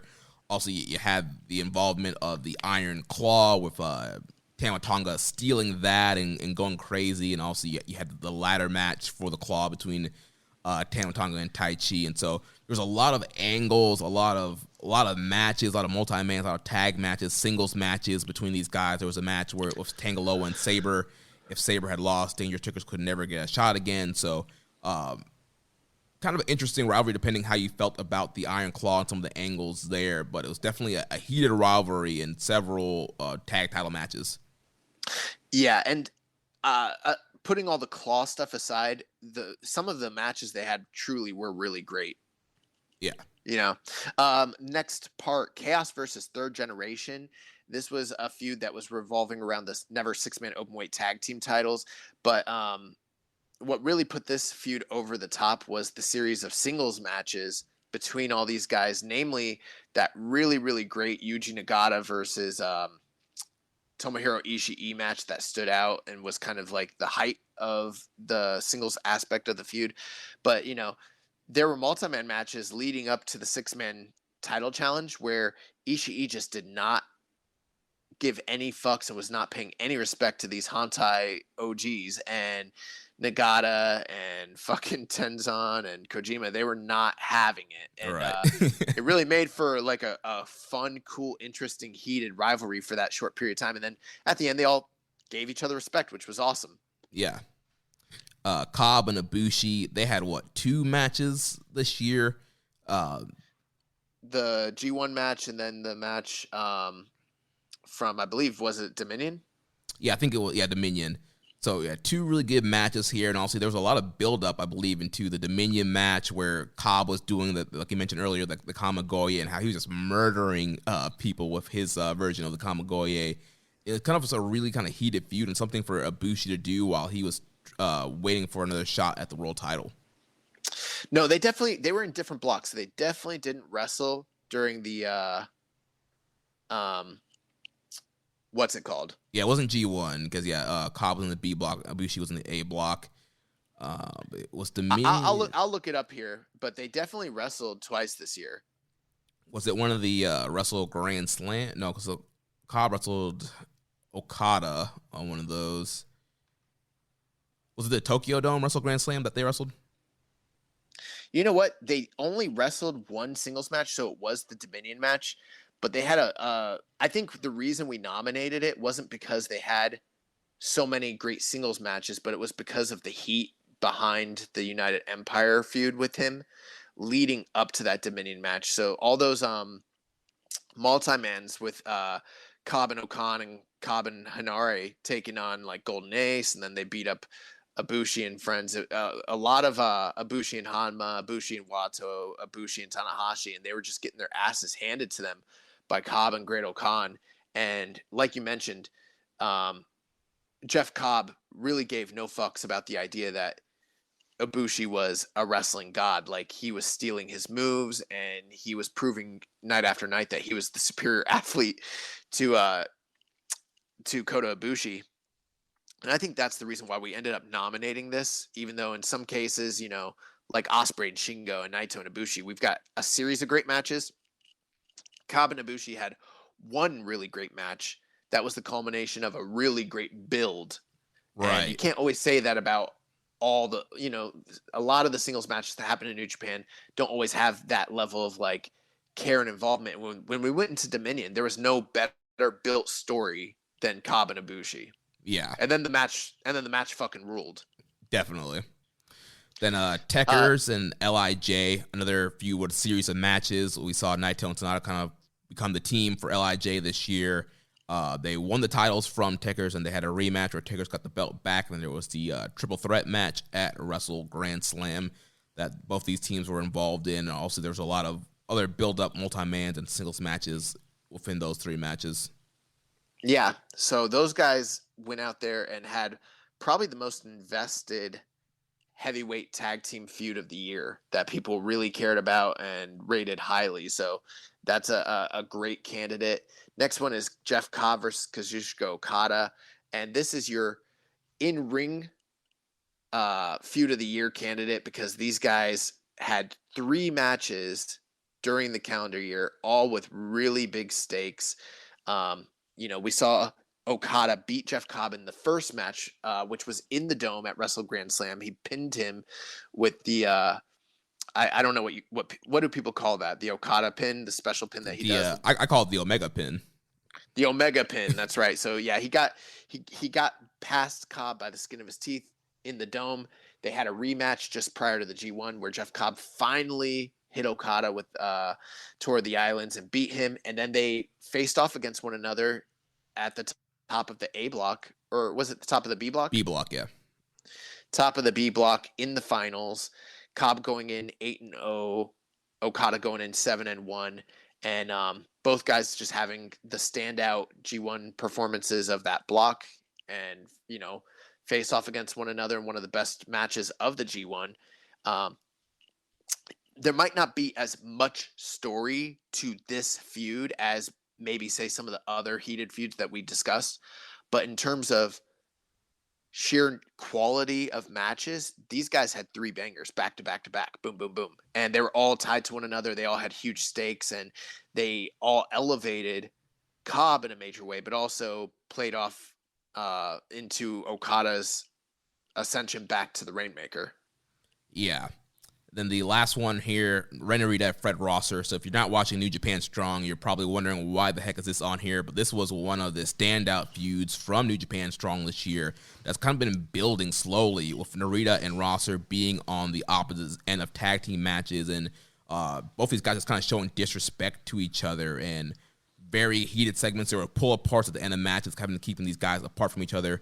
Then it finally built to the big one-on-one match they had at the Fighting Spirit Unleashed tapings, where Narita just barely beat Fred Rosser to get a shot at Tom Lawler. And these guys are still kind of jaw-jacking, going back and forth today. So it's kind of one of those kind of backbone feuds from Strong this year. Awesome. So that's going to do it for the feud of the year. So our next category is the Big Van Vader Gaijin of the Year. Our nominees are Jeff Cobb, Chris Dickinson, Robbie Eagles, Filthy Tom Lawler, Jon Moxley, Will Ospreay, El Phantasmo, Zack Saber Jr., and the Switchblade, Jay White. Now, I do think we've talked extensively about many of the guys that are here on the list, so if it is someone like Jeff Cobb, I say we just maybe list the quick accolade and move on. But there's a few names that we haven't really gotten a chance to discuss a lot. One thing I do want to point out, there's probably some people questioning, like Jon Moxley, he was barely in the company this year. We kind of came up with a rule this year because it's been sort of tough to decide who is and isn't eligible, and we kind of came up with the 5 appearance rule. If someone has wrestled over 5 times in New Japan within the grading period, they're eligible for these awards. And we sort of made an exception for Jon Moxley since he was a reigning, even though he's more of a AEW guy, he was the reigning US champion for the vast majority of the year. And not only that, was having sanctioned title defenses in AEW. So that's kind of why we made an exception for him. But, the Gaijin of the Year award is exactly what it means. Big Van Vader. Who's that outsider, that foreigner that made the most impact in New Japan this year?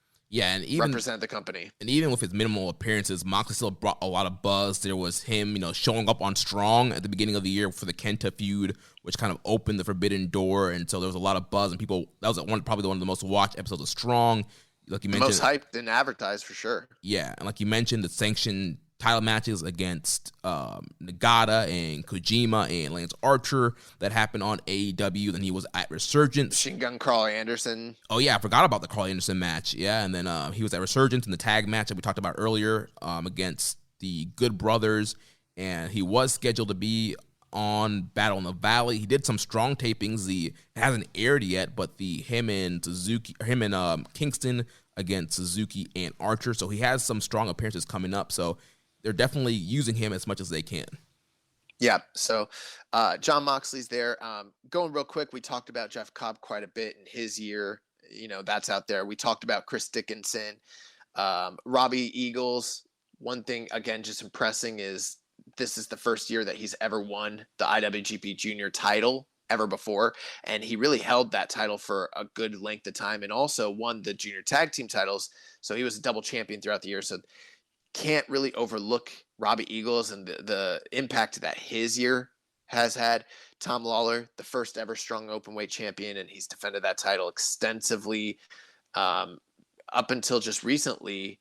Hadn't even suffered a pinfall loss in New Japan before. So really making a big impact. We talked a lot about Will Ospreay and the year he's had, El Phantasmo, Zack Saber Jr. So we've kind of covered a lot of these guys. The one guy that we haven't discussed, Jay White. Yeah, the Switchblade, he's kind of had some inactivity due to the whole Gaijin unrest and missing the G1, but he has been in the States kind of making New Japan strong. His home, kind of one of the focal points on New Japan Strong this year. And, we found out at Resurgence that, like you mentioned earlier, that California, LA, they love Jay White, and he's kind of been almost a fiery tweener babyface-ish on New Japan Strong. And even though he's not a Wrestler of the Year candidate, I think he has an argument for being the Gaijin of the Year for a few reasons. Number one, he headlined the Dome. Number two, coming out of the Dome, the promos that he cut speculating on his contract and everything like that made him the hottest commodity for a short period in the entire business. And people were speculating if he was going to WWE or going to AEW or what was going to happen. And there was all the reports of his contract was this length, and then no, it was this length, and then he was walking away. But then, then he ultimately came back and had that feud with Tomohiro Ishii coming up on the better end of that feud. Challenge for the Never 6-Man Openweight Tag Team titles with GOD. Had a really great New Japan Cup in which he finally lost to David Finlay. That kind of marked the end of his time in Japan after the New Japan Cup. Went back to the States. He had the big appearance on Impact going face-to-face with Kenny Omega. If you go look at the Google searches, that his interest in the States was never at a higher rate than it's ever been than when he went to Impact. He did a lot of work in Impact, brought Chris Bay into the Bullet Club, and then, like you mentioned, his time in Resurgence, and then some of the work he's done on Strong. So, it's even though Jay White might not have had a quote-unquote Wrestler of the Year caliber year, in terms of representation of New Japan on the outside and in the States, I mean, he's one of the top candidates for this award, I think. Yeah, definitely. I think it's another one where people have to look back at the cage match and look at the record and kind of see what Jay White's done this year. Yeah, and I mean, like I said, we discussed most of these guys in depth earlier, so that kind of saves us on time, but some really great candidates here, and I'm not quite sure who's going to win this one, really. I mean, it remains to be seen. Yeah, I think this category is, and again, it's me one of those where it's wide open, and again, it's what people watch. If nobody's watching Strong, guys like Dickinson and Lawler might get slighted, but if they are, maybe those guys are going to get some votes. Next up, we have Faction of the Year, and all the factions are here. We got the Bull Club, we got Chaos, we got Hantai / Sekigun Unit, we got LIJ, Los Ingobernables de Japón, Suzuki Gun. Two new additions to the Faction of the Year category. We've got Team Filthy from New Japan Strong, and then the United Empire, which is headed by Will Ospreay and Jeff Cobb. And all those guys. Yeah. I think I'm most excited about the two new additions that we have this year with Team Filthy and the United Empire. I think both those stables really kind of set their footprints in both of their territories in the year.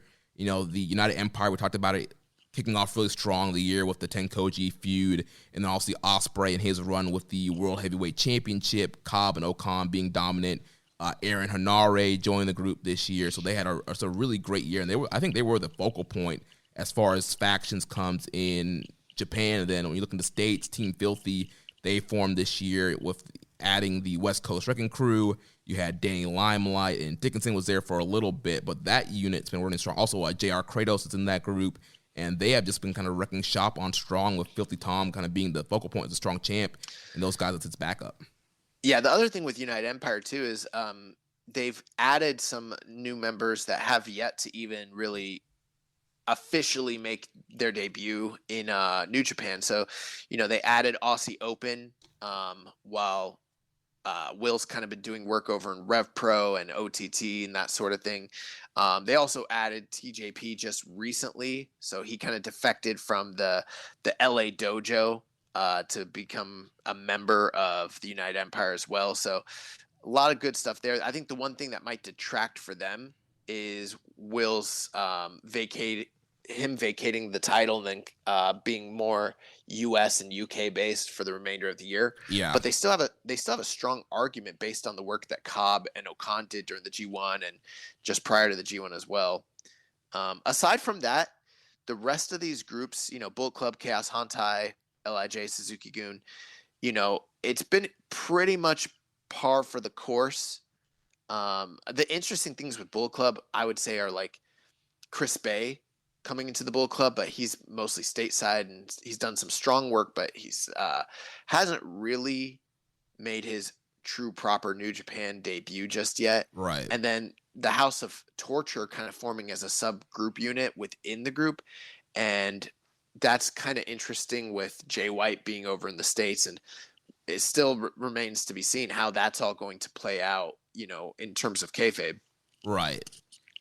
And then also, I think the big thing with LIJ, they've had obviously Sonata and Naito being the new team of the unit there. So that was kind of their focus there. And then also, you know, Hiromu doing the junior stuff and Shingo with his run in the main event. Well, you know, the thing is with them, they lost Evil last year. And I think every year since we've had these awards for about 4 years running, LIJ have been the faction of the year. And given the success of Shingo and the popularity of Naito and everything, they might win again. But this year feels like the first year where it's very possible they don't win faction of the year. Yeah, I think, there's some serious threats here. And depending on how you feel personally about Will Ospreay, I think United Empire could be a strong boat here. That's true. Suzuki-gun also had some interesting things going on, like Suzuki's U.S. Excursion Tour, the success and rise of Desperado, Dangerous Techers tearing it up, Zack Saber Jr.'s success throughout the year as well. And I mean, I guess you could say with everything, Chaos, you know, saw quite a bit of success as well. They did lose Show to the Bullet Club this year, so that's another defection in a series of defections. So a lot of interesting things to kind of take into consideration. But, you know, we'll see if LIJ is still sitting on their perch come end of the year. Yeah. So our next category, we have the most improved. Our nominees are Doki, Jeff Cobb, Alex Coughlin, Chase Owens, Fred Rosser, Tama Tonga, Yota Tsuji, and Yuya Uemura.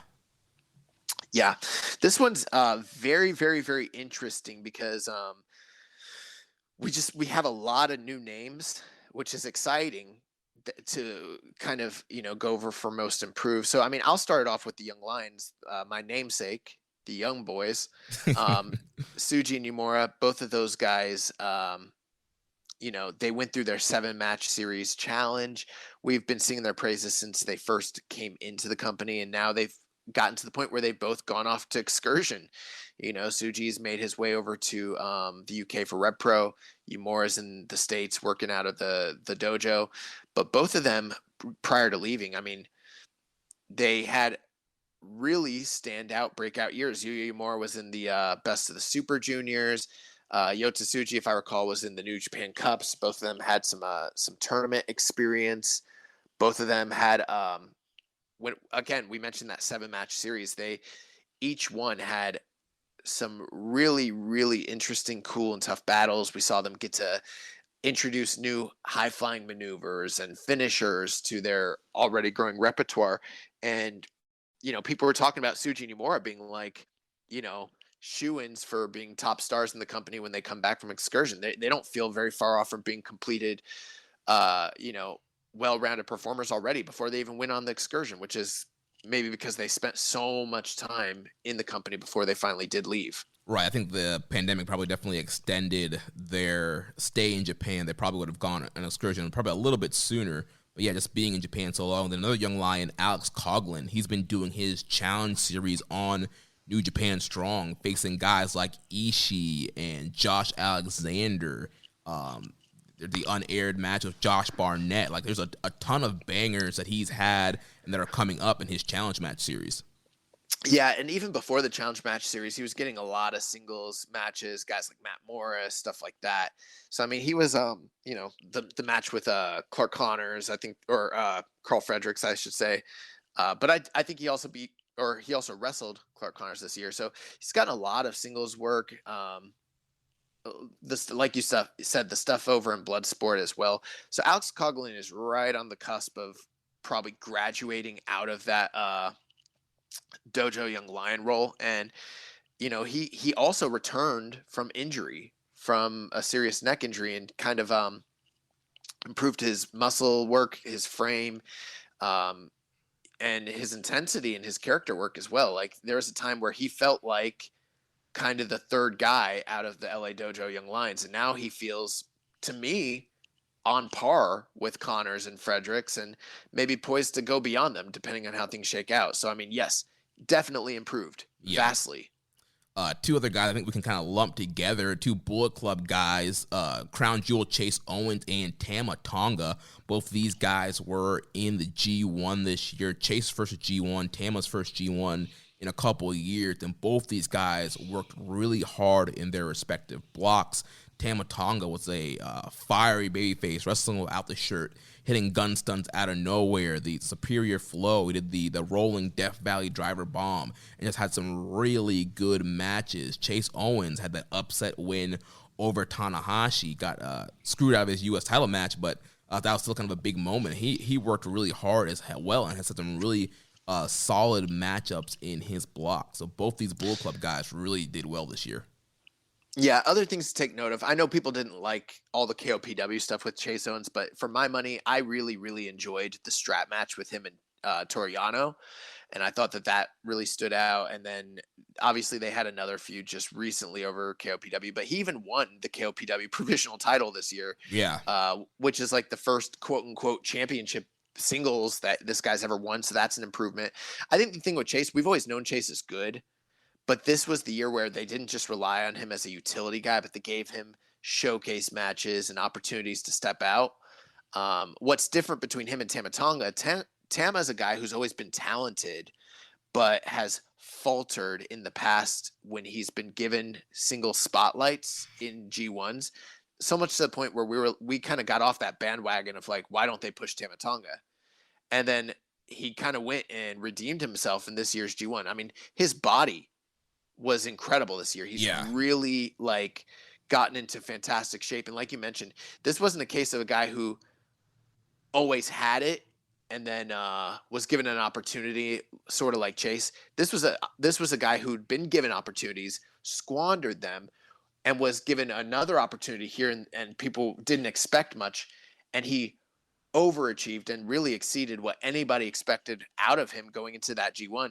This is a career high for Tama Tonga. So I think he's got a very good, even though most of his quote unquote improved work is primarily G1 based, that's a high accolade. And I mean, he even beat Kazushika Okada this year. So even from a kayfabe standpoint, he's really up there. So yeah. Another guy, obviously we talked a bit about Jeff Cobb, but it can't be understated how improved he's become in terms of his stature in the company and his character within the company as well. And he's a guy that, could I see him challenging or maybe even holding a world title somewhere down the line? Yes. And I didn't always used to say that about Jeff Cobb.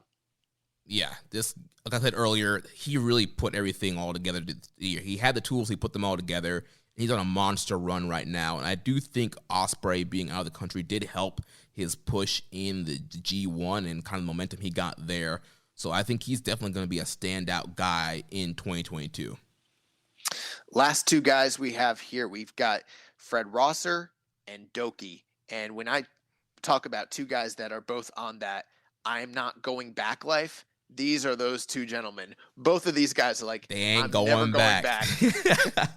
Our man Doki, man, no longer, he's not going back to those dirty, mud shows in Mexico. This man is living big in Suzuki-gun in New Japan. This guy's had a lot of wild, crazy matches, especially the match with Hiromu at Summer Struggle in August. That crazy dive from the turnbuckle to the gateway where he bashed into the gate and drop kick Hiromu was nuts. And this guy has been having some really great junior matches. There are kids dressing up like him. He's got merch now. Like, this guy, kayfabe and in ring, is just improving and getting better. Well, both of these are guys that came from the outside. Doki from the slums of the Lucha Indies, and then Fred Rosser from, most famously from WWE. And it's been years since he's been in any kind of prominent role, really. And both of them were derided when they first got into the company. And, you look back a calendar year from now, and I don't think that anyone would have expected them to be nominated for this award. So, that just tells you how they've elevated their stature within the standings. And so much so to the point where Doki was on a short undefeated streak in Super Juniors this year. That would have never happened in years past. And they've even had one of those 6-man tag team matches. The whole story of it was surrounding Doki and his redemption of himself and, him trying to win the big one. They've really given him an opportunity to showcase himself. Didn't he pin Yoshihashi this year in that one of those 6-man or multi-man matches? I don't remember, possibly, but he definitely had an absolute banger this year with Hiromu, 2 within the same calendar year.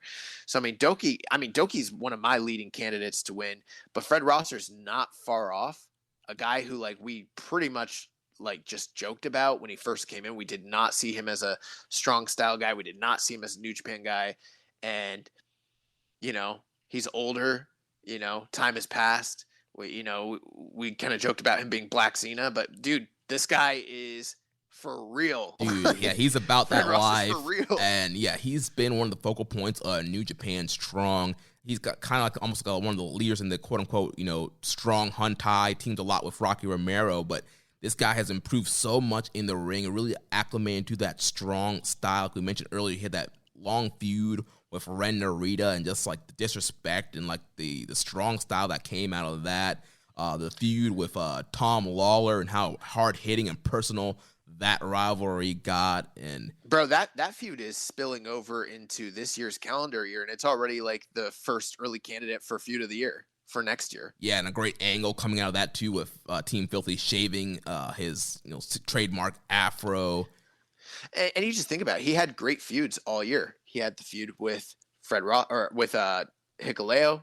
He had the feud with Tom Lawler, like you mentioned. He had the feud with Ren Narita. So, they've found ways to utilize him in major roles, and he's been succeeding every time. Right, and, he's getting ready to get the strong title match, his second shot at Filthy Tom Lawler. So, definitely one of the top guys in New Japan Strong, somebody that they gave a shot, and he took the ball and he ran with it. Great. Well, that's going to do it for the Most Improved Award. So, next we've got the New Japan of America MVP. And your candidates are as follows: Clark Connors, Chris Dickinson, Carl Fredericks, Kenta, Filthy Tom Lawler, John Moxley, Ren Narita, Will Ospreay, Leo Rush, and the Switchblade, Jay White. So this is an interesting one where you've got a mix of New Japan proper domestic stars, so and when I say domestic stars, I mean guys that have primarily worked and made their name in New Japan domestically on the Japanese side. So your guys like Jay White, Will Ospreay, to a certain extent, Jon Moxley, Kenta. But all of those guys have made an impact on New Japan Strong this year, but maybe have worked less than your remaining, guys that are from New Japan of America who are primarily just working there and maybe in the indies, not so much in Japan. So you got that would delineate between your guys like Clark Connors, Chris Dickinson, Carl Fredericks, Tom Lawler, Ren Narita, and Leo Rush. So you got quite a mix here. And I guess it kind of depends on what criteria you're using to determine what you think determines the MVP for this brand. Right. Again, it's kind of similar to the rest of the year. Like, you mainly looking at match quality, or you're looking at feuds, or you're looking at promos, you're looking at angles. There's several different ways that you can look at this category and decide who you want to vote on. And, you look at some of the key guys here. I'm also the LA Dojo is also a big connection with New Japan Strong and New Japan America. So you have guys like Connors and Fredericks. And Narita. Yeah. Connors winning the Lions Break crown, graduating, breaking out, and also this kind of big LA Dojo United Empire feud that's going on. Those three guys are kind of like the top, guys representing the LA Dojo. Fredericks, he had a strong title shot this year, and he's kind of been the main one that was Strong was kind of built around at first, and then also Narita coming over, and like we've talked about him and all the great stuff he's been doing.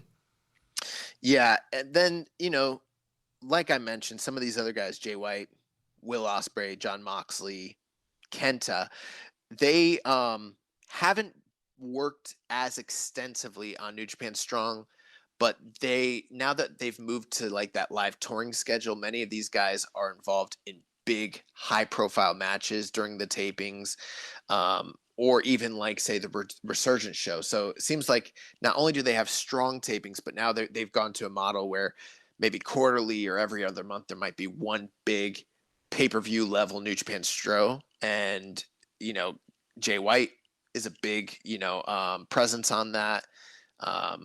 So far, Will Ospreay has been as well. So they're kind of continuing their meaningful storylines throughout New Japan and kind of allowing some of that to amalgamate into the New Japan Strong space as well. But, the one detraction for guys like Kenta and Jon Moxley and Jay White and Will Ospreay is that they just don't have the same volume of work in New Japan Strong as the rest of these guys. They're not the ones who are on the tapings. Every taping, every tour.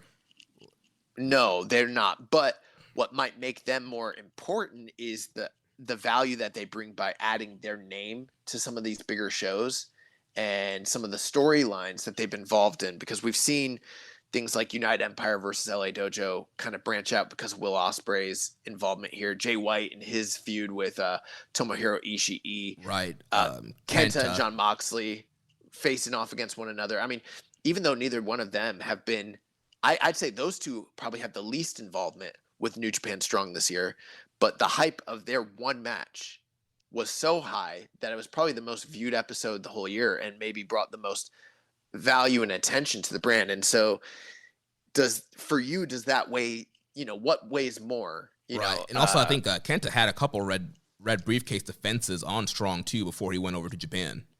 That's true too. Yeah. So there's that's all there. And then, you look at some of these other guys, Chris Dickinson and Tom Lawler, and I'd say like those are two of your like real workhorses of the division who've been in the tournaments. I mean, Tom Lawler, he won the New Japan Cup of USA this year, which the winner won the Strong title.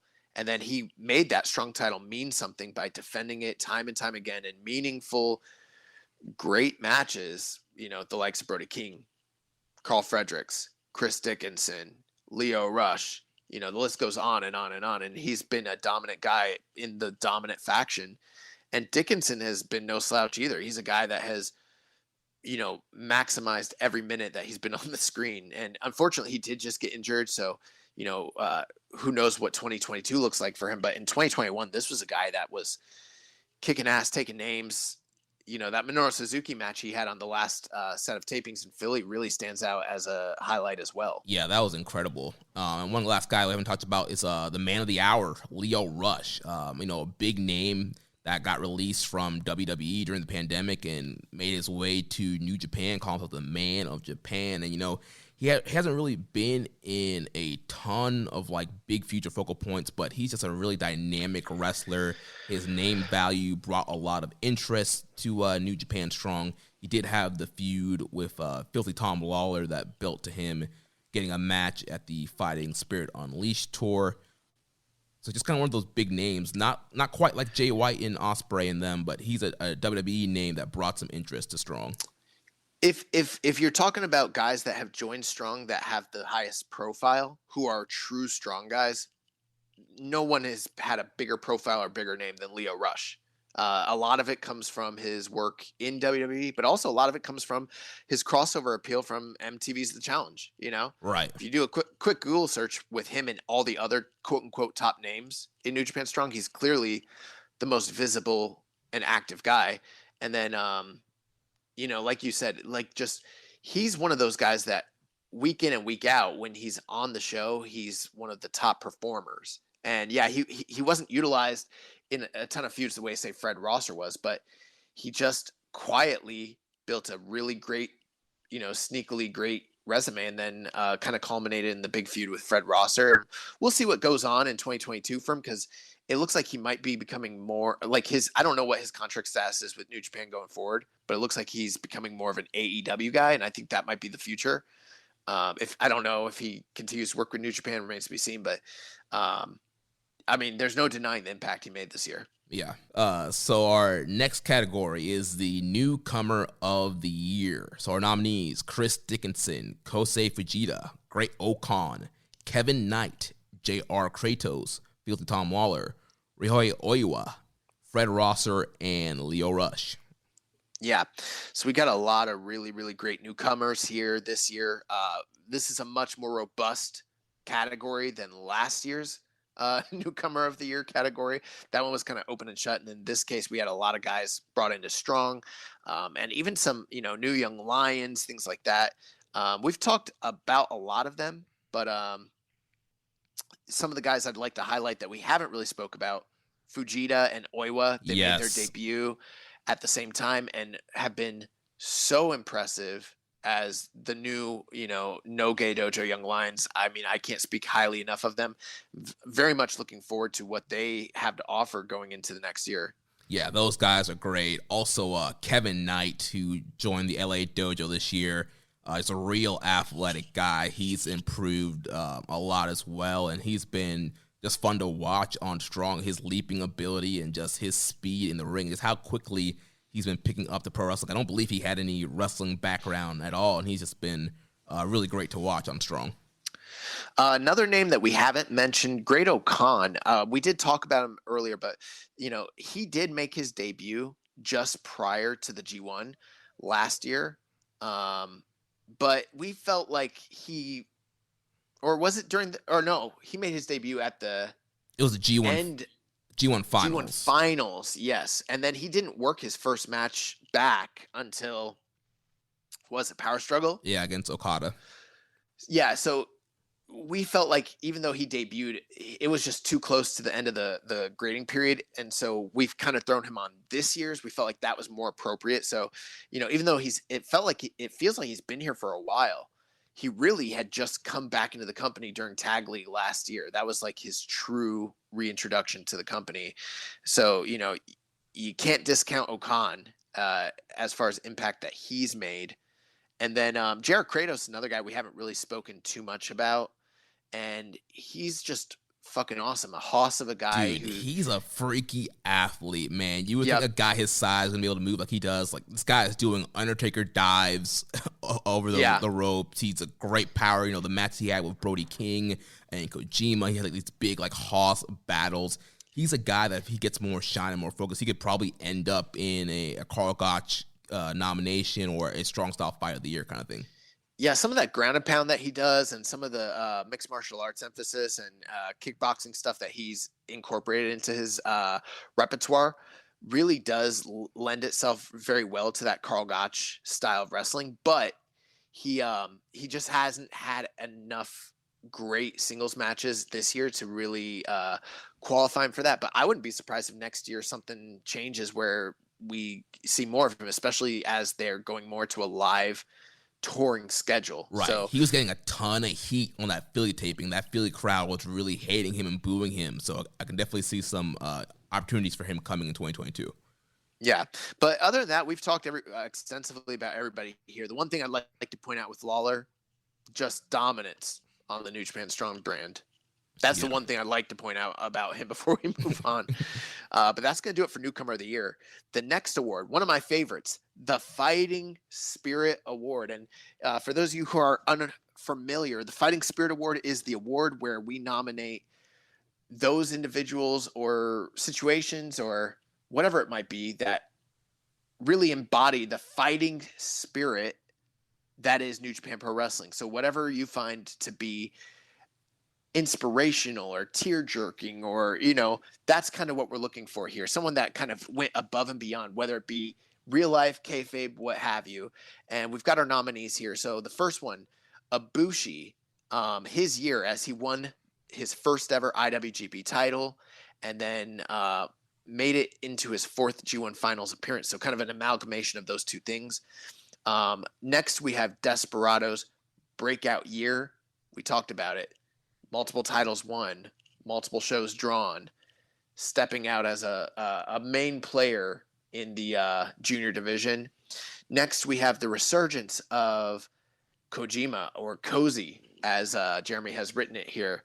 And, this is basically a re-emphasis and spotlight on Satoshi Kojima. They said he was done. They said he was done for, but this man's out here, Larian, folks. Shit. Yes. Next, we have Ospreay becoming the first ever British IWGP champion. So amongst all the accolades, this is the one thing that kind of stands out as his defining Fighting Spirit Award nominee. Next, we have Shingo in his year being the New Japan Cup MVP, being the G1 MVP, the first winning his first ever IWGP World title when it wasn't expected that he would. So, whatever that might mean to you guys. Next, we have Filthy Tom Lawler winning the New Japan Cup USA and being awarded the Strong Openweight title at the culmination of that tournament. Next, we have Tsuji Nomura's 7-match challenge series and what they went through with that together. After that, we've got ZSJ as he taps the top of the A block. So he beat some of the top contenders by various different submission methods that had to be mentioned. Next, we have Jeff Cobb being the first ever to go 8-0 in the G1 Climax as a Gaijin or as any performer ever, making history. After that, we have Minoru Suzuki's U.S. Excursion Tour. This man went on vacation in the States and inflicted violence upon the world. Did his own G1. Then we've got the Chaos Trio's 454-day reign that just recently ended, making history. And then finally, Katsuyori Shibata's first match in 4 years as he wrestles an exhibition match against Zack Saber Jr. unexpectedly. Yeah, a ton of great moments here. Again, I feel like this is another one that's kind of wide open. And again, depending on what you vote for, are you the more emotional guy? You're going to go for, Shibata coming back first match in 4 years? Are you looking at the guys that are working really hard like Shingo and Ishii and Shingo, Abushi, and Ospreay, who all had great years and great accolades? Yeah, and I mean, the funny thing with Shibata is like he hasn't wrestled in 4 years, but he seems to somehow, some way, every year, either get a Fighting Spirit nominee or an angle or an Angle of the Year nominee. Like this guy hasn't even been wrestling, so this man's never not gonna embody Fighting Spirit in some way. But I mean, I feel like with me reading these off, I kind of gave a brief summary of each one of them, but I don't know if there's any that you want to point out. I don't have much more to say. I think you did a great job summing it up. I think each one kind of explains it in itself. So I think we can move on to the next category, the Young Boy of the Year award. Several great young lions here: Alex Coughlin, the DKC, Kosei Fujita, Gabriel Kidd, Kevin Knight, Ryohei Oiwa, Yota Tsuji, and Yuya Uemura. Yeah, with this award, it is exactly what it sounds like.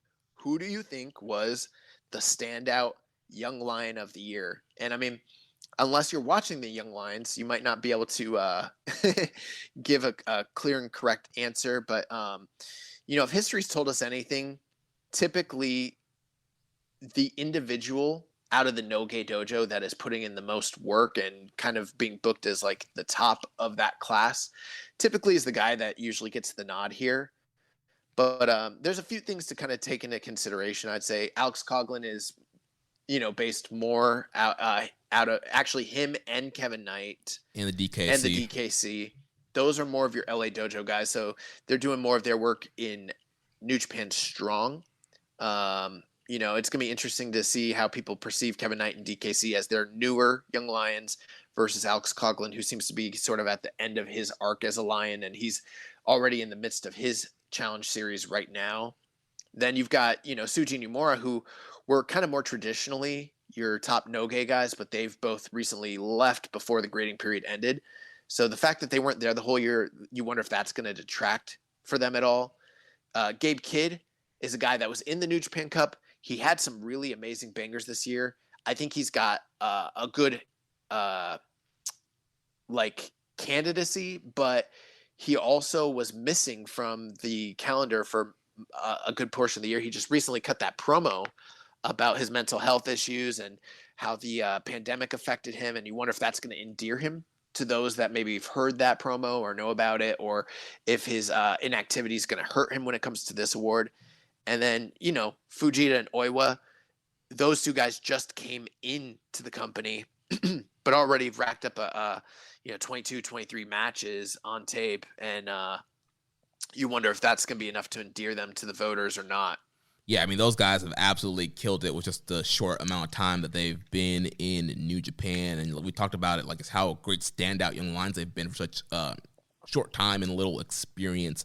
Yeah, a ton of great young Lions. Once again, if you're not watching Strong, you might slight Coughlin and DKC and Kevin Knight, but all three of those guys are doing great work, as well as the Noge Dojo guys. Great. Well, that's going to bring us to the next category. This is one of my favorite categories. Me and Jeremy, I think it was the last category me and Jeremy locked up. Yeah. The Strong Style Fight of the Year. Always one of the toughest categories for us to decide on. So we have, and keep in mind, folks, again, another reminder, this is not the wrestling match of the year. That category already exists. This is for that fight that was the best fight of the year, the one that was the most visceral, most violent, most realistic, most embodied fighting spirit, the one that made you say, oh shit, You might not call it the match of the year classic, but it was violent, gritty. It's violent, it's gritty, it's raw. Real. It's raw, yeah. It's that real man match. So with no further ado, our candidates, we have Jeff Cobb versus Shingo Takagi, Wrestle Kingdom 15. John Moxley versus Kenta from New Beginning in USA on Strong. Minoru Suzuki versus Tomoaki Hanma, New Japan Cup. Chris Dickinson versus Ren Narita, New Beginning in USA. Chris Dickinson versus Tom Lawler from Collision, New Japan Strong. Jeff Cobb versus Kota Ibushi from Dominion. Yuji Nagata versus Tomohiro Ishii, from Kazuna Road. Tomohiro Ishii versus Shingo Takagi, G1 Climax 31. Great Okan versus Kota Ibushi, G1 Climax 31. Kenta versus Zack Saber Jr., G1 31. Ren Narita versus Tom Lawler, Autumn Attack. And Chris Dickinson versus Minoru Suzuki from Showdown.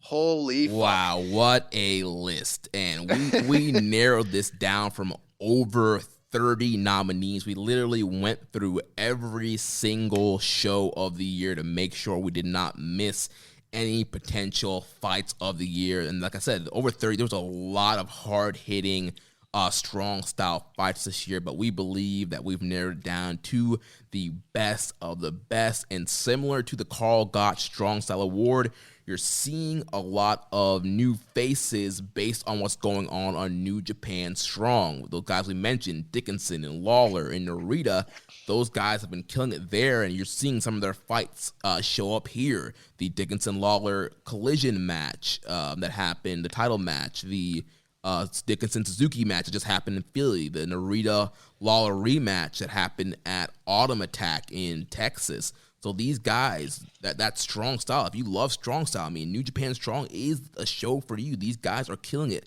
especially on these big title matches and blow-off matches. Well, there's a changing narrative that's kind of gone on, gone on in the last year or so when it comes to New Japan of USA. And we kind of talked about this. When New Japan Strong first became a thing, you primarily saw high flyers, your Blake Christians, your Alex Zanes, Mysterioso, ACH, ACH, Quest, all these guys that could really fly. That was it was almost like an extension of the junior division in the early days. And as time's gone on, we've seen a lot of those guys, maybe not the ones I named necessarily, but we've seen them start to use less of those guys. Maybe some of them got signed, maybe some of them left. And as they've kind of filled the void, what New Japan's done, instead of hiring every, WWE guy that comes with a high contract, or, what have you, your free agents on the market, it seems that they've really honed in on guys that with maybe smaller profiles who fit a certain style of realistic wrestling, Right. And I'm not saying across the board. I mean, Fred Rosser maybe doesn't fit this mold. Maybe Leo Rush doesn't fit this mold. So there is a variety. But I mean, dude, Chris Dickinson, Filthy Tom Lawler, Fred Yehai, Wheeler Utah, Royce Isaacs. There's a lot of just shoot style guys that have come in. And then you kind of look at the way that Shibata is bringing up these LA Dojo Young Lions, and it really, and then not only that, but like Rocky Romero's influence, obviously he can do a lot of junior flying stuff, but we talked to him on the show about his experience in the dojo with Enoki in the past, and how that kind of has influenced, and I think that probably influences the kind of guys that he likes to bring in as well. And that's sort of the interesting thing with Strong Style Fight of the Year. There's a lot of matches here that maybe, because keep in mind, Strong is a 1 hour show typically, or it was until the recent format change. Maybe some of these 12 to 15 minute matches don't have the length, the audience, and the platform to qualify for like match of the year. But when it comes to sheer hard hitting violence, they're outperforming in terms of violence and realism many of the actual great matches in New Japan proper. That house style isn't so much about that life. Right. And that's kind of why you're seeing like a mix here. And it's kind of a refreshing mix where you're getting some of these bigger G1 matches with guys like Okada and Abushi going head to head with like Dickinson and Tom Lawler from Collision. You know what I mean? Right. It's really cool. And I feel like the Strong guys, they had to up the intensity. For majority of the year, they were still empty arena up until August. So yeah, in the empty arena environment, you have to be snug, you have to be hit hard, you have to make the matches more violent to ignore the fact that there is no crowd. You want those chops and strikes to ring out to that studio, and that's exactly what was happening up until August before they got back in front of fans. Yeah, and I don't think we should spend a lot of time on each match, but we've talked about some of them, but Moxley and Kenta, lots of hype behind it. It did not disappoint. And, the table spots, Kenta giving the middle finger to Jon Moxley. I thought this match ruled. Yeah, Nagata and Ishii, that was part of the Chaos third generation dad feud for the Never Six Man titles. It was the main event of that Kazuna Road show. And boy, man, Blue Justice, he's been having a good year. And him and Ishii just for slapping the crap out of each other. Big suplexes. It was a great, hard-hitting matchup. Yeah, we almost threw Nagata into the Karl Gotch war just based off that one performance. Yeah. Suzuki versus Hanma from New Japan Cup. People slept on that shit. Like, that doesn't sound like it would be incredible. It's fucking incredible. Yeah, that dude. Like, it's really hard-hitting. Like, it is. Anytime those two guys wrestle, it's always a great matchup. But like we mentioned, the strong stuff. Ren Narita and Chris Dickinson. Oh my God, that ruled. Chris Dickinson and Tom Lawler from Collision was just like a mix of like, strong style mixed with shoot style, mixed with some of the best of like indie work. I mean, that's got to be one of my leading contenders. Yeah, Dickinson and Suzuki from Philadelphia showdown. I mean, we know how much Dickinson, who had him on the show, how much he loves Japanese pro wrestling and the history, and for him to be able to wrestle a legend like Suzuki was big for him, and he went out there and they slapped the crap out of each other. You saw the sweat flying all over the place, hitting each other hard. There were several like submissions built in with Suzuki's MMA background, and these guys just went out there and had a banger. Cobb and Abushi from Dominion was my favorite match of the night. I liked it better than the main event, and like Abushi barely survived Jeff Cobb, but like they really mixed in, grappling and the amateur roots of like Jeff Cobb, and then that match just fucking rules. It's awesome. There's a lot of great G1 stuff here that you've got on the ballot. Yeah, Ishii, Shingo, we talked about. Oh, Okan and Abushi, which is like such a UWFI throwback. Yeah, that match again. That style that Okan just brings is such an interesting style, and how he mixes with some of these New Japan guys. He does not wrestle that in-house traditional main event counter reversal. Like, he's very brutal, stiff strikes. He'll try and get you in his guard. He'll do some submissions. Like, this guy, he's awesome. Kenta kicked the shit out of Zack Saber Jr. to basically take the G1 away from him. Yeah. Kenta, that was the one match where Kenta kind of played it straight. His G1 was littered with, turnbuckle spots, foot on the ropes, and shenanigans. And this was the one match where, like, it was like Noah Kenta, and he was just slapping the crap out of Zach, kicking the crap out of Zach, and got the win. Narita and Tom Lawler had two matches that both could have been nominated for this list, but we went with the Autumn Attack match, which was probably the superior of their two matches. But God, did these guys fucking rule against one another this year. Like, I want more Narita. I want more Lawler. I want more Chris Dickinson. I want some Freddie Ahai thrown in there. Like, give me that shit. You know? I think after that Yehai Jay White match, like, that match, to me, it should get him some more bookings and more spotlights and Strong. Bro, we were not far off from putting that match on this list. Right. So that's going to do it for the Strong Style Fight of the Year. So next up, we have the Junior Match of the Year. And remember, the grading period starts from last year's Super Junior and World Tag League. So you're going to see a lot of last year's Super Juniors matches in this category right here. So first, we have Hiromu Takahashi versus Taiji Ishimori from Best of Super Junior 27, November 15th. Then we have El Desperado versus Hiromu Takahashi, the first matchup in Best Super Junior 27 from November 18th. Then we have Robbie Eagles versus Sho from Super Juniors, November 20th.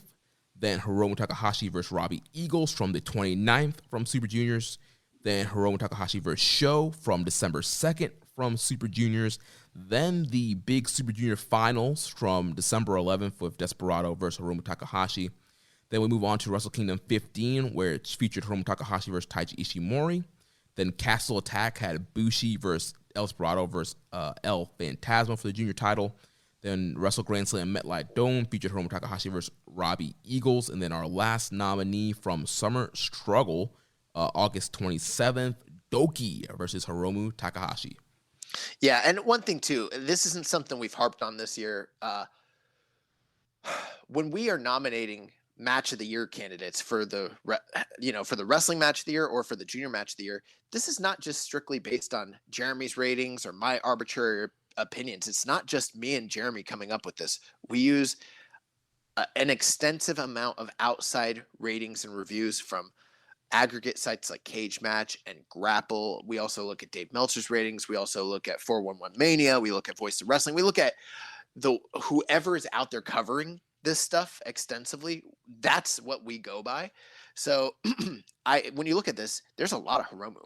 Yeah. I mean, a lot of Hiromu.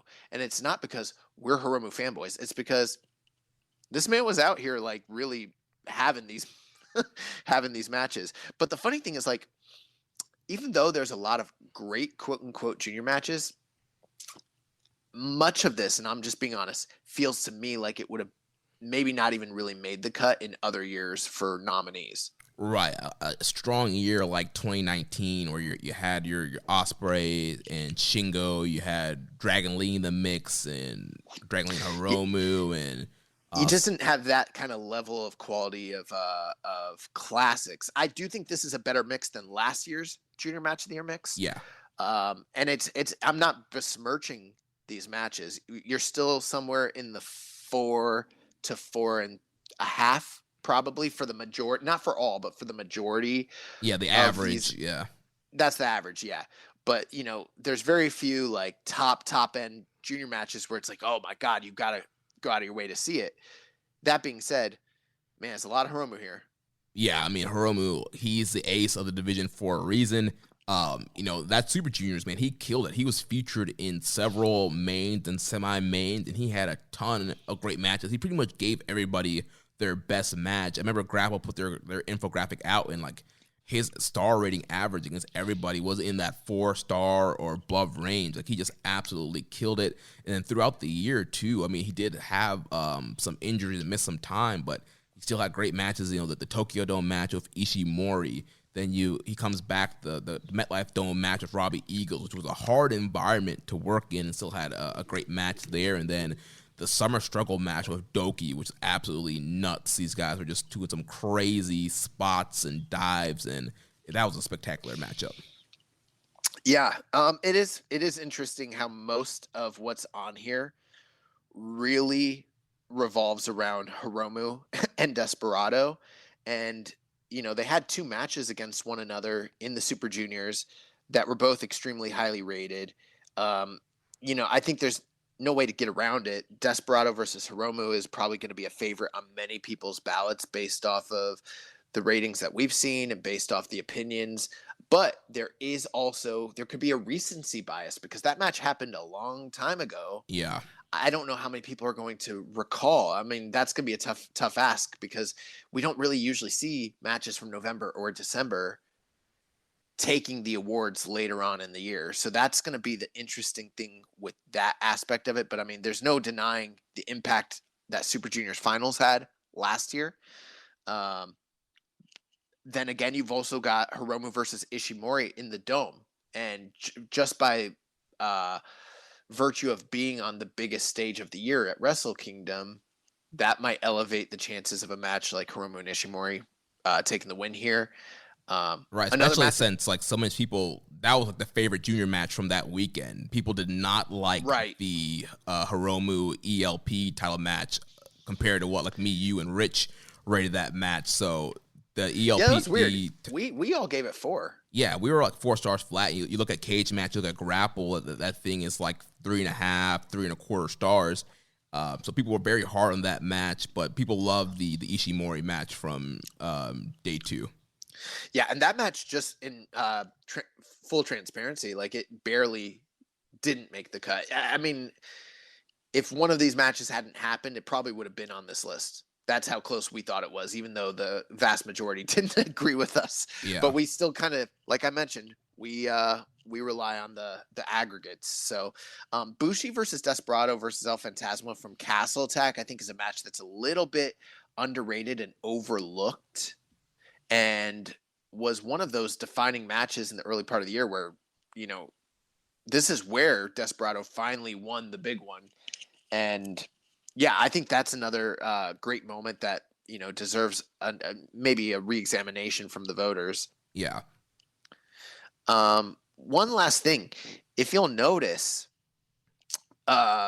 even though Desperado and Robbie Eagles were like probably the top 2 guys carrying the division, especially in Hiromu's absentee while he was injured, many of their title defenses were kind of seen in a lower light than much of what happened during Super Juniors this past year, and just kind of barely got edged out from making this list.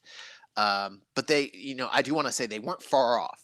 Right. They definitely had some nominees in there that we had initially cut. But again, I think the graders were very hard on the junior division this year with a very critical eye. There were some matches where we had rated higher, the consensus had rated lower. And there weren't bad matches. For whatever reason, the consensus was just much lower on a lot of the junior matches this year. Yeah, and that's one thing, going back to the junior of the year talk, oftentimes I'll look at, for instance, I'll look at the junior matches of the year, see whose name shows up the most, and think to myself, oh, they probably are the junior of the year. And in this case, that'd be Hiromu. But when you take into consideration that 6 of the matches that are nominated here all happened during Best of the Super Juniors, which was essentially a 1 month period, it kind of is a little misleading. It doesn't tell the full story of the year. You know what I mean? Right. And it depends on how much emphasis you put on Super Juniors, especially this type of Super Juniors where it's in November, it's a single block tournament. You know what I mean? So that's one thing. Looking at this list, it does not tell the full story because it doesn't include the reigns of Desperado and Eagles, who still had excellent reigns and really carried the division in Hiromu's absentee. But there's some great stuff here. Like you mentioned, Doki, Hiromu, they fucking killed it. Yeah. And Hiromu, was out there still having bangers. So, I mean, this is going to be a tough one. I don't know who's going to win it. It kind of depends on what the tastes and trends of the voters are going to be this year. Yeah.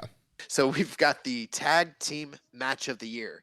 And, go back into this one's always a little bit harder because I feel like people don't always remember all these matches, but we want to put a spotlight on the great work that was done by the tag teams this year. So go into your lists, pull out the notebooks, check your star ratings, pull out your Grapple app because there's some really good stuff here. But we're going to go over it very quickly. So we've got World Tag League, November 19th, Goto and Yoshihashi versus the Dangerous Tekkers. From the World Tag League Finals, the Guerrillas of Destiny versus Finn Juice in that finals match. From Road to New Beginning, Goto, Ishii, and Yoshihashi defended the six-man titles against Jay White and GOD from Road to New Beginning. From Road to Dantaku, April 20th, we have Goto, Ishii, and Yoshihashi defending the six-man titles against Kenta, Ishimori, and Yujiro. From Road to Dominion, June 2nd, we have Bushi, Sanada, and Naito as they challenge for the six-man titles against Goto, Ishii, and Yoshihashi. From Summer Struggle, July 11th, 2021, we have Sanada and Naito as they take on the Dangerous Tekkers for the IWGP Heavyweight tag titles. From Wrestle Grand Slam in Tokyo Dome, the rematch as Sanada and Naito defend the IWGP Heavyweight titles against the Dangerous Tekkers. From Summer Struggle, August 1st, we have Goto, Ishii, and Yoshihashi defending the six-man titles against Minoru Suzuki and Dangerous Tekkers. From Summer Struggle, August 10th, we have Bushi and Sanada and Naito challenging for the six-man titles against Goto, Ishii, and Yoshihashi. And then from Wrestle Grand Slam in the MetLife Dome, we have the three-way tag team title match as Goto and Yoshihashi challenge against Sanada and Naito versus the Dangerous Tekkers for the IWGP Heavyweight Tag Team titles. And one thing that pops out like a sore thumb to me is just the amount of times that Goto, Ishii, and Yoshihashi are on this list. Again, I know they're not your traditional two-man unit. They're a three-man unit, but you can't undermine the work they did in their reign and the matches they had here. I mean, the match, though, that Jay White against GOD, the Kenta, Yujiro, Ishimori match, them against LIJ, they had two of those. The three-way of Goto and Yoshihashi, like these guys dominated in that six-man division, and all their matches were great. And yeah, they main evented a lot of like the Road to New Beginning, Road to Dantaku, Road to Dominion, but those are still great matchups. Yeah, there's 10 nominees here. 5 of them are never open-weight six-man tag team title defenses involving the Chaos Trio. And then when you consider that they were already six-man tag team title holders coming out of last year's grading period, so they were already an established six-man unit. So they had that World Tag League match against the Dangerous Tekkers, so that counts too. That's 6.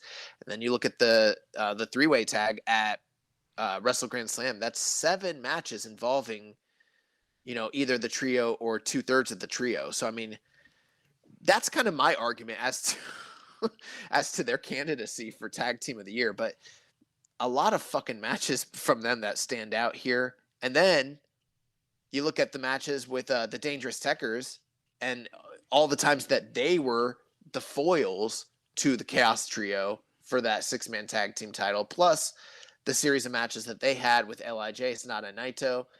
They're almost on here as much as the Chaos Trio.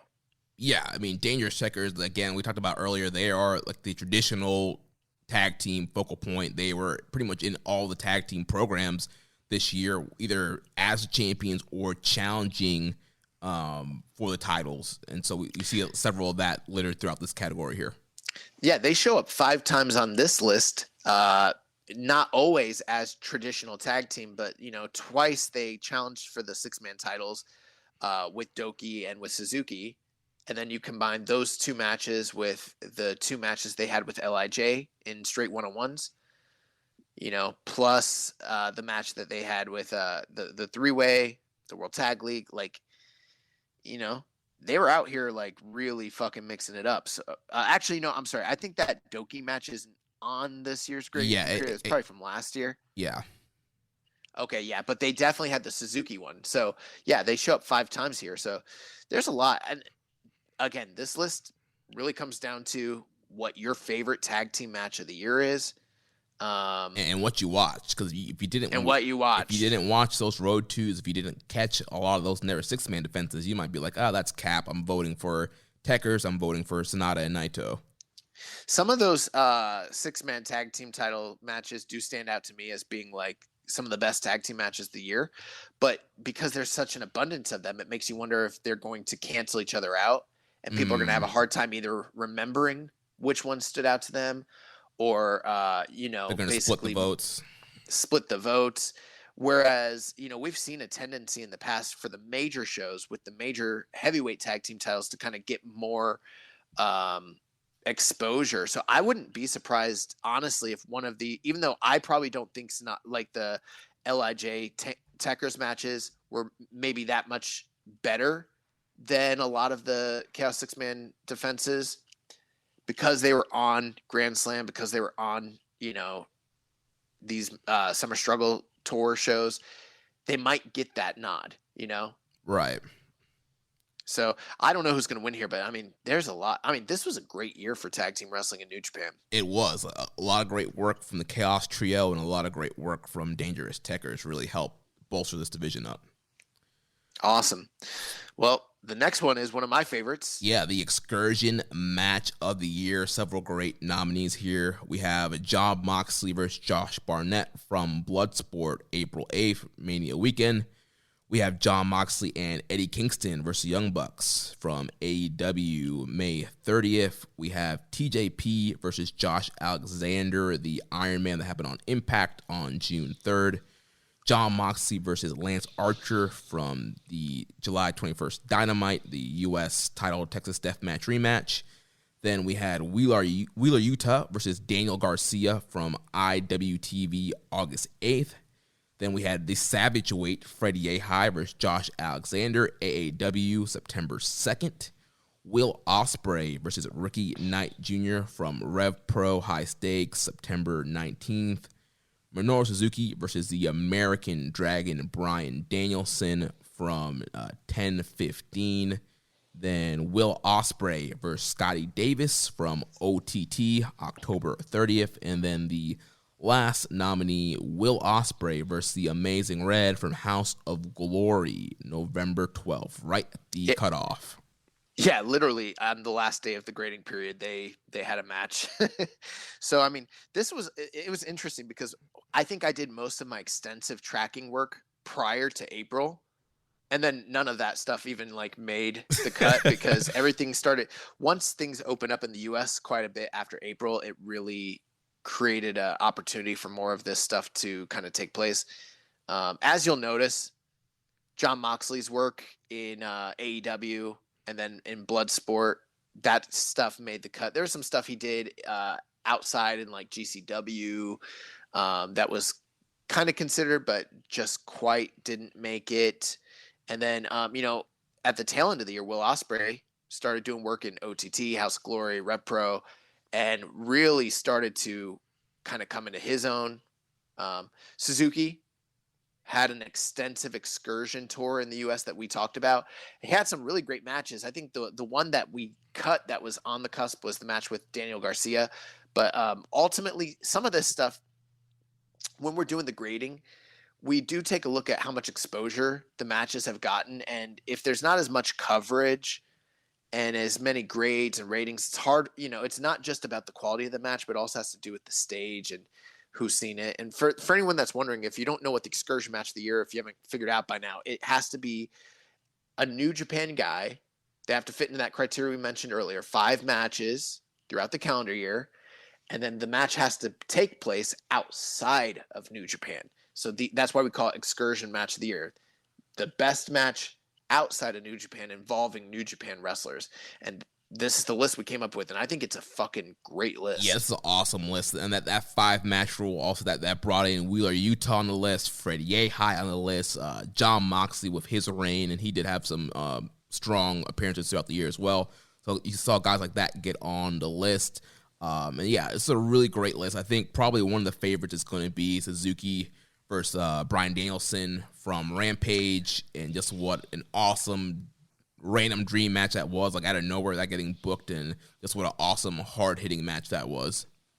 Now, I wouldn't say personally that I think for sure that is the best Excursion Match of the year, but we've seen in the past that the stage really does matter. You know, there have been times where I felt like better matches were on the list for Excursion Match of the Year, but if less people saw it, didn't have the same platform, maybe didn't get the same consideration. And, you know, this AEW match from Rampage was very hyped. It was right in the midst of that ratings battle that was going on between WWE SmackDown and Friday Night Rampage. So there might even be some of that, plus just the bump in popularity that Suzuki kind of got here in the US by being involved with AEW. So yeah, that might play into it. And one great thing with the Forbidden Door being open, we're seeing a lot more outside promotion matches being uploaded onto New Japan World. So there's a little bit of an easier access to some of these matches, like the Will Ospreay versus Ricky Knight Jr. match, which is absolutely incredible. Love that match. That's available on New Japan World. Suzuki Bryan's available on New Japan World. TJP, Josh Alexander, available on New Japan World. A lot of these great matches are easy for us to watch. Yeah, if you haven't, now I will say this, if you haven't seen Will Ospreay's work,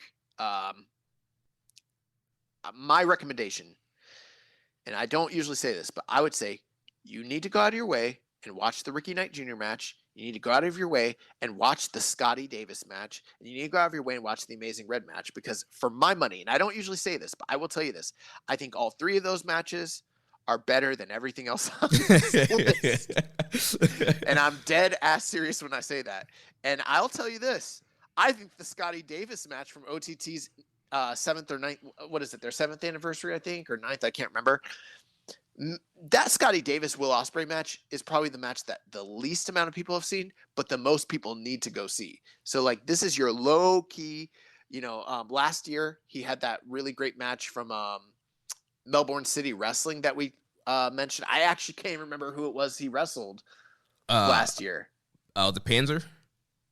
Nope. Chris Panzer was against Eagles last year, but remember he had that really fucking awesome Melbourne City match in Australia. Yeah, it's on our awards, but this is like that. This Scotty Davis match, if you guys haven't seen it, I would say go out of your way, watch it. The Amazing Red match, if you saw Will Ospreay wrestle Amazing Red in the New Japan Cup a couple years ago, this is on the same level as that match. And then the Will Ospreay Ricky Knight Jr. again, that match. Oh, Dowie James. Dowie James, yes. Ospreay against Ricky Knight Jr. was super hyped because it wasn't just Ospreay against Ricky Knight Jr. This was a rematch of a match that they'd had in November, which we actually had a cut. I thought it was just as good, but they did a huge title tournament to take the old Southside heavyweight British title. Ricky Knight won it. They amalgamated it. They called it the Rev Pro British title. And so now they've got two Rev Pro British titles, and they need to unify them to make it undisputed again. And Will Ospreay takes on this young kid and Ricky Knight Jr., and they go out there and they fucking tear the house down again. And the atmosphere was very awesome. It's just special, you know? Like, those three matches, I don't think a lot of people have seen them, but you need to. If you haven't seen them, you need to. Yeah, I love the Ospreay Ricky Knight Jr. match. I need to watch the Scotty Davis match. But yeah, Ospreay just killing it. The TJP Josh Alexander, that Iron Man was pretty good from Impact. I really enjoyed that one. Well, the interesting thing here is we got 3 Jon Moxley matches, and 2 of them are from AEW. One of them's from Bloodsport WrestleMania weekend. So there's a lot of hype and exposure for his matches. And I don't know if I necessarily believe that they're the most deserving. Let me say it this way. They're very, very highly rated, and they've been seen by a lot of people. So I think that they'll do well in the voting. But I don't know if I necessarily think they're better than, say, Will Ospreay's big singles matches here, but they actually probably have a better shot of winning than most of the really great Will Ospreay matches. We were there live for Moxley and Barnett, and that was a fucking that was brutal. bath. That was an awesome match. And Moxley had a lot of other matches we had to cut, like the Davey Boy Smith Jr. match, all sorts of stuff. The Kenny Omega matches, Moxley, he's been doing a ton of stuff in and outside of AEW that really, we had a lot of great stuff that we had to cut. Yeah. The Moxley Eddie Kingston versus Young Bucks match was one of the top 2 or 3 tag matches of the whole year anywhere in the world. So, I mean, there is that. That might be his most highly rated match here on this list. The only thing is, a lot of the story of that match was more revolving around Kingston and the Bucks and less around Moxley. So I don't know how that might affect people's voting on that. Yeah. But I definitely think the AEW matches are going to get a lot of love here. But definitely do a favor to yourself. Watch all these matches on this category before you vote. And then obviously the Archer match was super, super hyped. The last man standing / Texas death match stipulation helped a lot. The fact it was on highly publicized Dynamite helps a lot. And then the fact that it was a big rematch of Wrestle Kingdom from years past, and the violence and brutality, and also the fact that a lot of people didn't think Lance Archer was going to win. And then so the big upset, that was a very, very special moment. Yeah, people were shoo-in. They thought Mox was going to get the big win. We were going to get Mox versus Tana at Resurgence. But yeah, big upset from Archer. Archer gets to move on to Tanahashi, do a little bit more strong work there. So now these last 3 are the ones I think the least amount of people have seen. And that's going to be TJP versus Josh Alexander from Impact, Wheeler Yuta from Daniel Garcia from IWTV 100, and Fred Yehi versus Josh Alexander from AAW. But if you know the guys involved, I mean, 2 of them involve Josh Alexander. He's a fucking badass. Right. He's proved himself a lot this year, and he's been on Strong. He was on Battle in the Valley. This guy's a badass. He's a guy that I think if he's used on Strong more, he's going to be in Strong Style Karl Gotch Award. He's going to have some more Strong Style fights. Very stiff, very realistic style of wrestler here. I agree. Now, the interesting thing, all 3 of these matches, actually, the Iron Man match was that a 30-minute or was that a 1 hour? It was a 1 hour. Okay. All 3 of these matches are 1 hour. The Wheeler Yuta Daniel Garcia match was an Iron Man match that had multiple falls, went full hour. TJP, Josh Alexander, the same thing. So you've got 2 Iron Man matches on this list, which I think is one of the reasons why they're so beloved and endeared.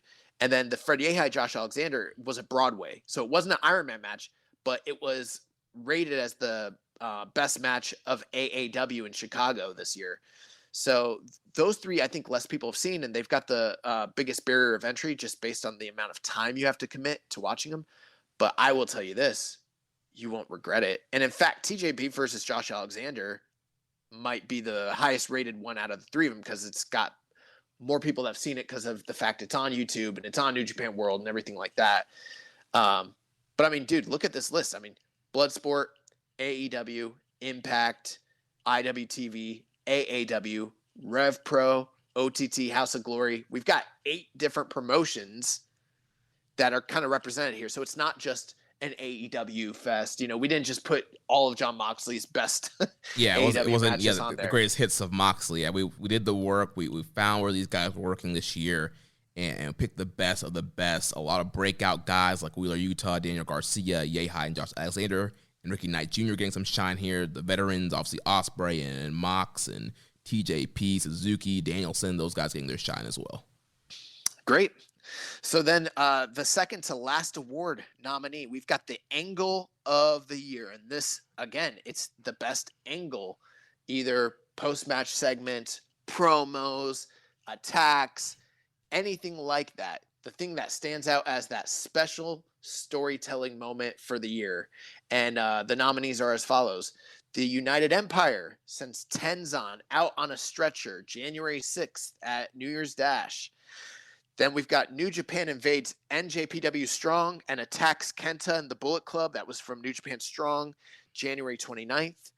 We've got Jay White returning and attacking Ishii on February 1st. That's the Road to New Beginning, I believe. Yo returns from injury on March 21st, 2021. That was an unexpected segment where he made his return pre-show. On that same show, March 21st, 2021. Oh, so this is from New Japan Cup, right? New Japan Cup, finals. Ospreay, Ozcutters beat Priestley out of the United Empire. Which, some people don't think that should be included, but it was one of the biggest and most talked about angles of the year, so it's got to be nominated. April 4th, 2021, Hanare is Mr. X. He joins the United Empire, Aaron Hanare. Then we've got May 16th, Chris Dickinson gets ejected from Team Filthy on New Japan Strong. July 27th, we have Cobb's assault on Okada in a shocked Korakuen Hall attack. On August 14th, 2021, we have Ospreay returning at Resurgence with the real world title. And then September 4th, 2021, Sho attacks Yo and joins the Bullet Club. And that's kind of a mix of him both attacking him on the one show and then post-show after their match joining the Bullet Club. October 18th, we have TJP turning on the LA Dojo, turning his back on New Japan, and he's joined with the United Empire. He was Will Ospreay's secret tag team partner all along. And then finally, November 6th, 2021, Shibata's exhibition match, which, while it was a match, was unexpected and was quite the moment. Angle of the year. Yeah, so we have a ton of great angles of the year. I don't think we need to go in depth on them, but you did a great job of kind of just naming them, and just a lot of great moments. Again, with New Japan Strong, we had a lot of great moments coming out of that product this year. The big turn on Dickinson from Team Filthy, TJP turning on the LA Dojo to join the Empire. See here, John Moxley invading on New Japan Strong in the beginning of the year. There was a ton of great moments on Strong this year.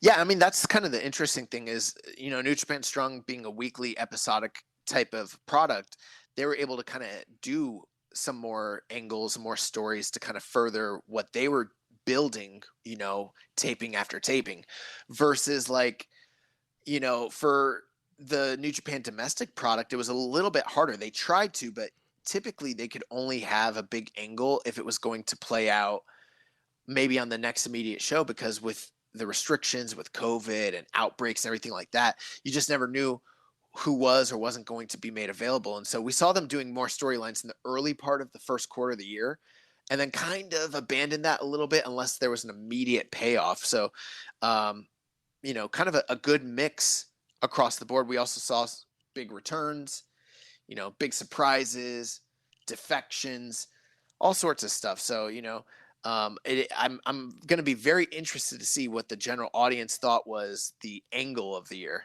Yeah. So then that moves us to our very last category here, the news story of the year for the biggest news and events that happened in New Japan in the voting period. So our first nominee, Jay White's contract status. Obviously, there was a lot of talk of whether he was going to WWE or not after Wrestle Kingdom, that he was leaving. Then we have the Forbidden Door is open. New Japan finally working with AEW. They started working with MLW and Impact, other promotions other than just their core partners. We had the IWGP and IC titles being unified to form the World Heavyweight title. We had the announcement of 3 nights of Wrestle Kingdom for the 50th year anniversary. We had the Strong Openweight title being revealed. We have Marty Scurll's NJPW Strong appearance being dropped. We had COVID outbreaks in New Japan. We had the Gaijin with the cancellations of the shows. Yeah, the cancellations of Wrestle Grand Slam in May. We had the Gaijin unrest, which you had Jay White and Finlay and Juice and all these guys going back to the U.S. and not wanting to work the G1 or work in Japan for the remainder of the year. And Ospreay. Yeah, which kind of ties... And everything with that. Yeah, which ties into the next news story, Will Ospreay vacating the world title due to neck injury. That kind of is also kind of part of the Gaijin unrest, but that was kind of a big enough news story on its own. And Kota Ibushi, he suffered from aspiration pneumonia, and he had the shoulder injury from the G1, two kind of big news stories that kept Ibushi out for different periods throughout this year. Then we had the partnership talks between WWE and New Japan. The rumors that Nick Khan was trying to crack a deal there. And then the last nominee, New Japan of America, returning to live touring, starting off with Resurgence. And then we had the Fighting Spirit Unleashed tour a couple days later. And since then, they've been doing live TV tapings for New Japan Strong. Okay. Great. There is a lot here. I mean, one of the things that's interesting about this year's news story of the year, not to say that there haven't been positive stories or inspiring things that have been announced, but typically that's the majority of what our news stories of the years usually, revolve around. But this year, there seems to be a lot more tragic or unfortunate, mistimed sort of things, Kota Ibushi's ailments, all the negative press around the idea of WWE and New Japan having partnership talks. And even though it didn't lead anywhere. Right, just the idea that there was a potential that could happen had a lot of negative backlash. Marty Scurll, the reports of him being on Strong, and they taped a segment that they eventually had to drop. Right, and then Will Ospreay, him having to vacate the title, all the talk about and the speculation as to what that meant for his future, what that meant for his health, what it meant for the title, everything like that. Right. The COVID outbreaks and the safety of the wrestlers and all of that. I mean, there's a lot. Even the 3 nights of Wrestle Kingdom had some backlash. You would think that would be a great announcement. People were just like, 3 nights? What the heck are they going to do for 3 nights? Obviously, now we know that that third night is New Japan versus Noah, but we didn't know that ahead of time. We're like, how the heck are they going to pull off 3 Tokyo Dome shows? Dude, even the double titles getting finally merged into one belt, and then the unveiling of that belt got a lot of backlash. I mean, and keep in mind, guys, we're not saying here when we say backlash, like we're not saying this in the sense of you people had a lot of negative things to say and we were on the right side. No, these are all things that we were critical of on this podcast as we covered them and maybe still are, but yeah, like the titles getting unified into one world title, right. The Gaijin unrest with, just, and again, some of this stuff, you might be listening to it and thinking like, well, how factual or unfactual is a lot of it? Well, when you're working with a foreign company like New Japan that plays things very close to the chest, there is some speculation as to the validity of all these stories. But these were the news stories that broke, that people were talking about, that we were discussing. Other, avenues were talking about them as well. And when you see the whole picture of how a lot of these things played hand in hand with one another as the year went on, it makes sense why people might view the product as being on a downtrend right now, because look at how many of these news stories were toxic or problematic. Right. And even with like the Forbidden Door being open, I think for most fans that might be a positive, but there are like the diehard Puro elitists or diehard New Japan fans who don't want any involvement with AEW at all, and were disappointed that New Japan was starting to work with AEW. Yeah, and a lot of speculation as to what it all meant. And as we've seen it play out,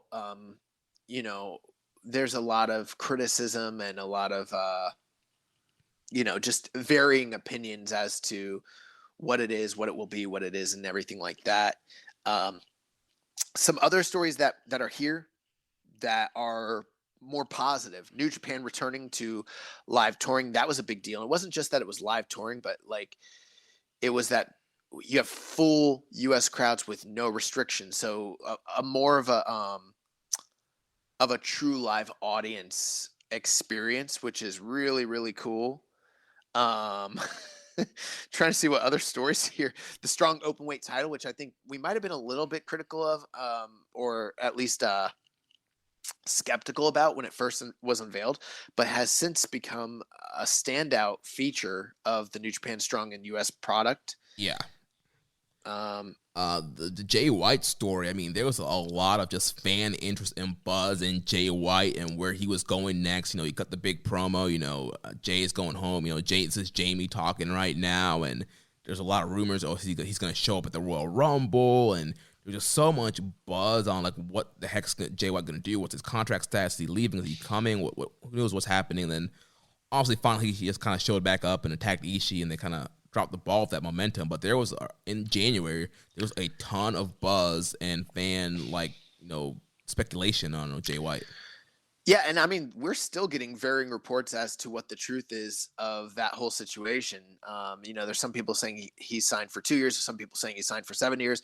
I feel like I've heard him go back and forth as to, you know, what he said in regards to Dave Meltzer's reports, and then recently what he said to Sean Ross Sapp. So it's kind of interesting how that whole thing played out. But I mean, initially, like you mentioned, it was the hottest story and the hottest news story in the industry for a period there. Right. You had several news sources or sites that don't normally cover New Japan or New Japan news. Like, all of them were talking about Jay White, and podcasts and reports were coming out about that.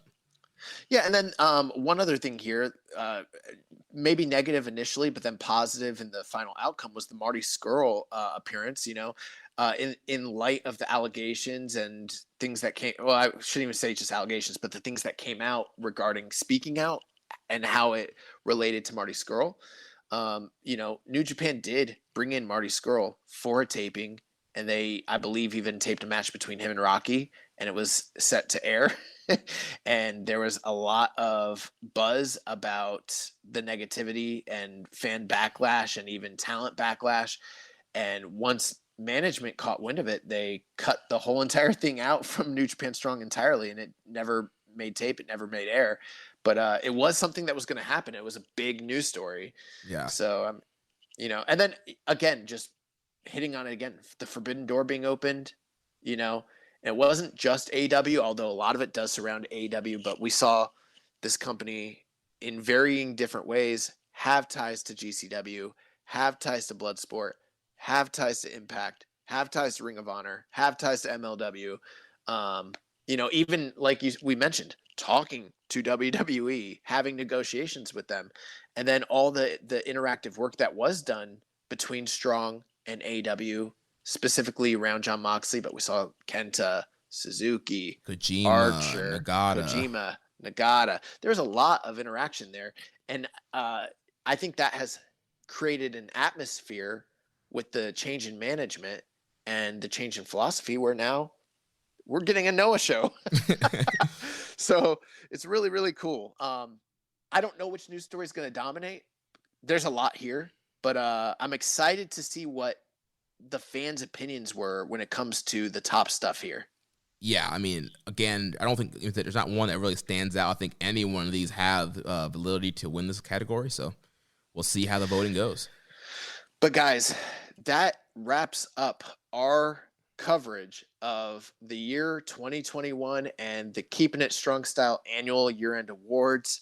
We put in a lot of work to compile this stuff, to navigate through it, to decide and determine who your candidates are going to be, to make this document so you guys can put in your votes, so we can count them and aggregate them, and then, you know, come up with the winners. And then once we do that, put out posts that are stylized, that have graphics, that award those winners, that make them aware publicly to the world that they have been honored by you, the NJPW fans. So if that is worth anything to you guys, two things: vote on these awards, share them out so that the word can get out, so we can get more people involved. And then number two, send us a little something. You know what I mean?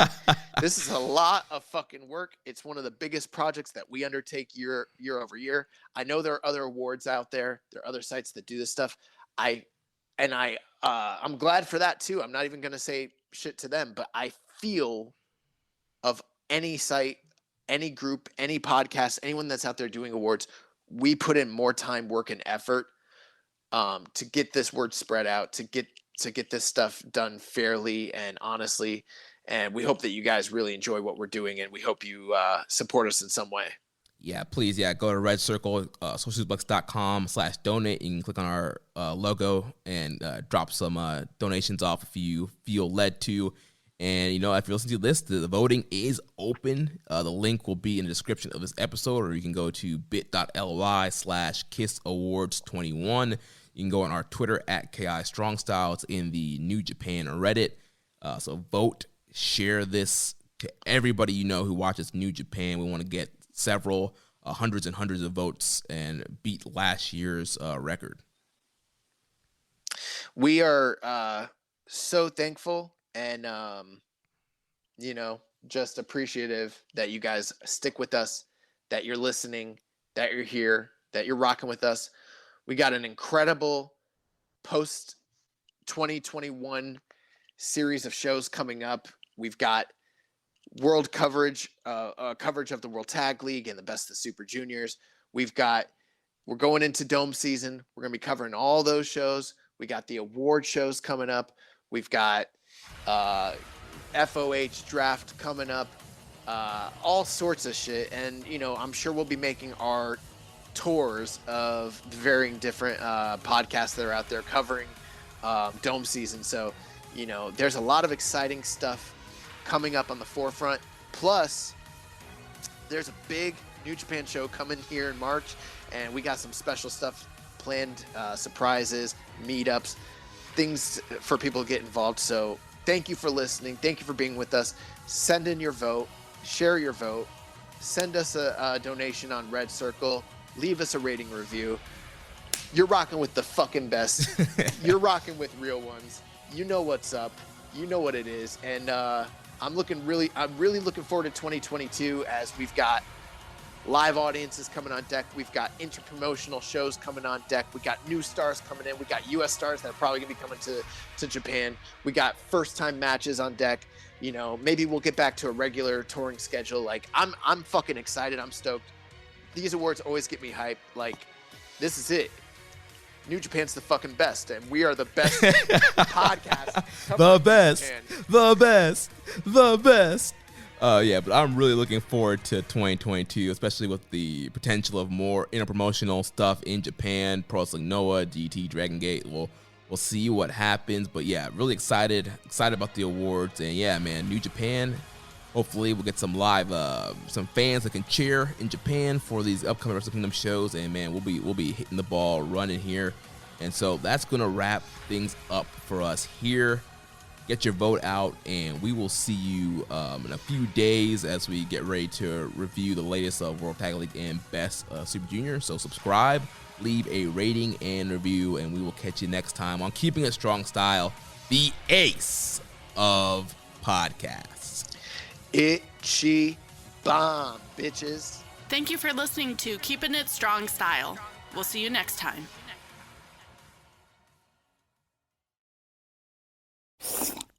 Is that Dunkin's new holiday blend coffee? Sure is, because sometimes the holidays just call for Dunkin'. What's in it? A spark of holiday spirit? A cup full of holiday cheer? Your very own holiday shopper? Actually, all that, and notes of molasses and dried fruit. Just the warming blend I need for that holiday hustle. Sit through the holidays with the $2 medium holiday blend coffee at Dunkin'. America runs on Dunkin'. Participation may vary. Limited time offer. Exclusions apply. You need a work schedule that fits your life, and Amazon has shifts that help you make the best use of your time. Whether you're a night owl, early bird, weekend warrior, or somewhere in between, discover the benefits of thinking outside the 9 to 5. You decide whether to seize the day or the night so you can get back to what matters most. Go to Amazon.com/shifts to learn more. That's Amazon.com/SHIFTS. Amazon is an equal opportunity employer.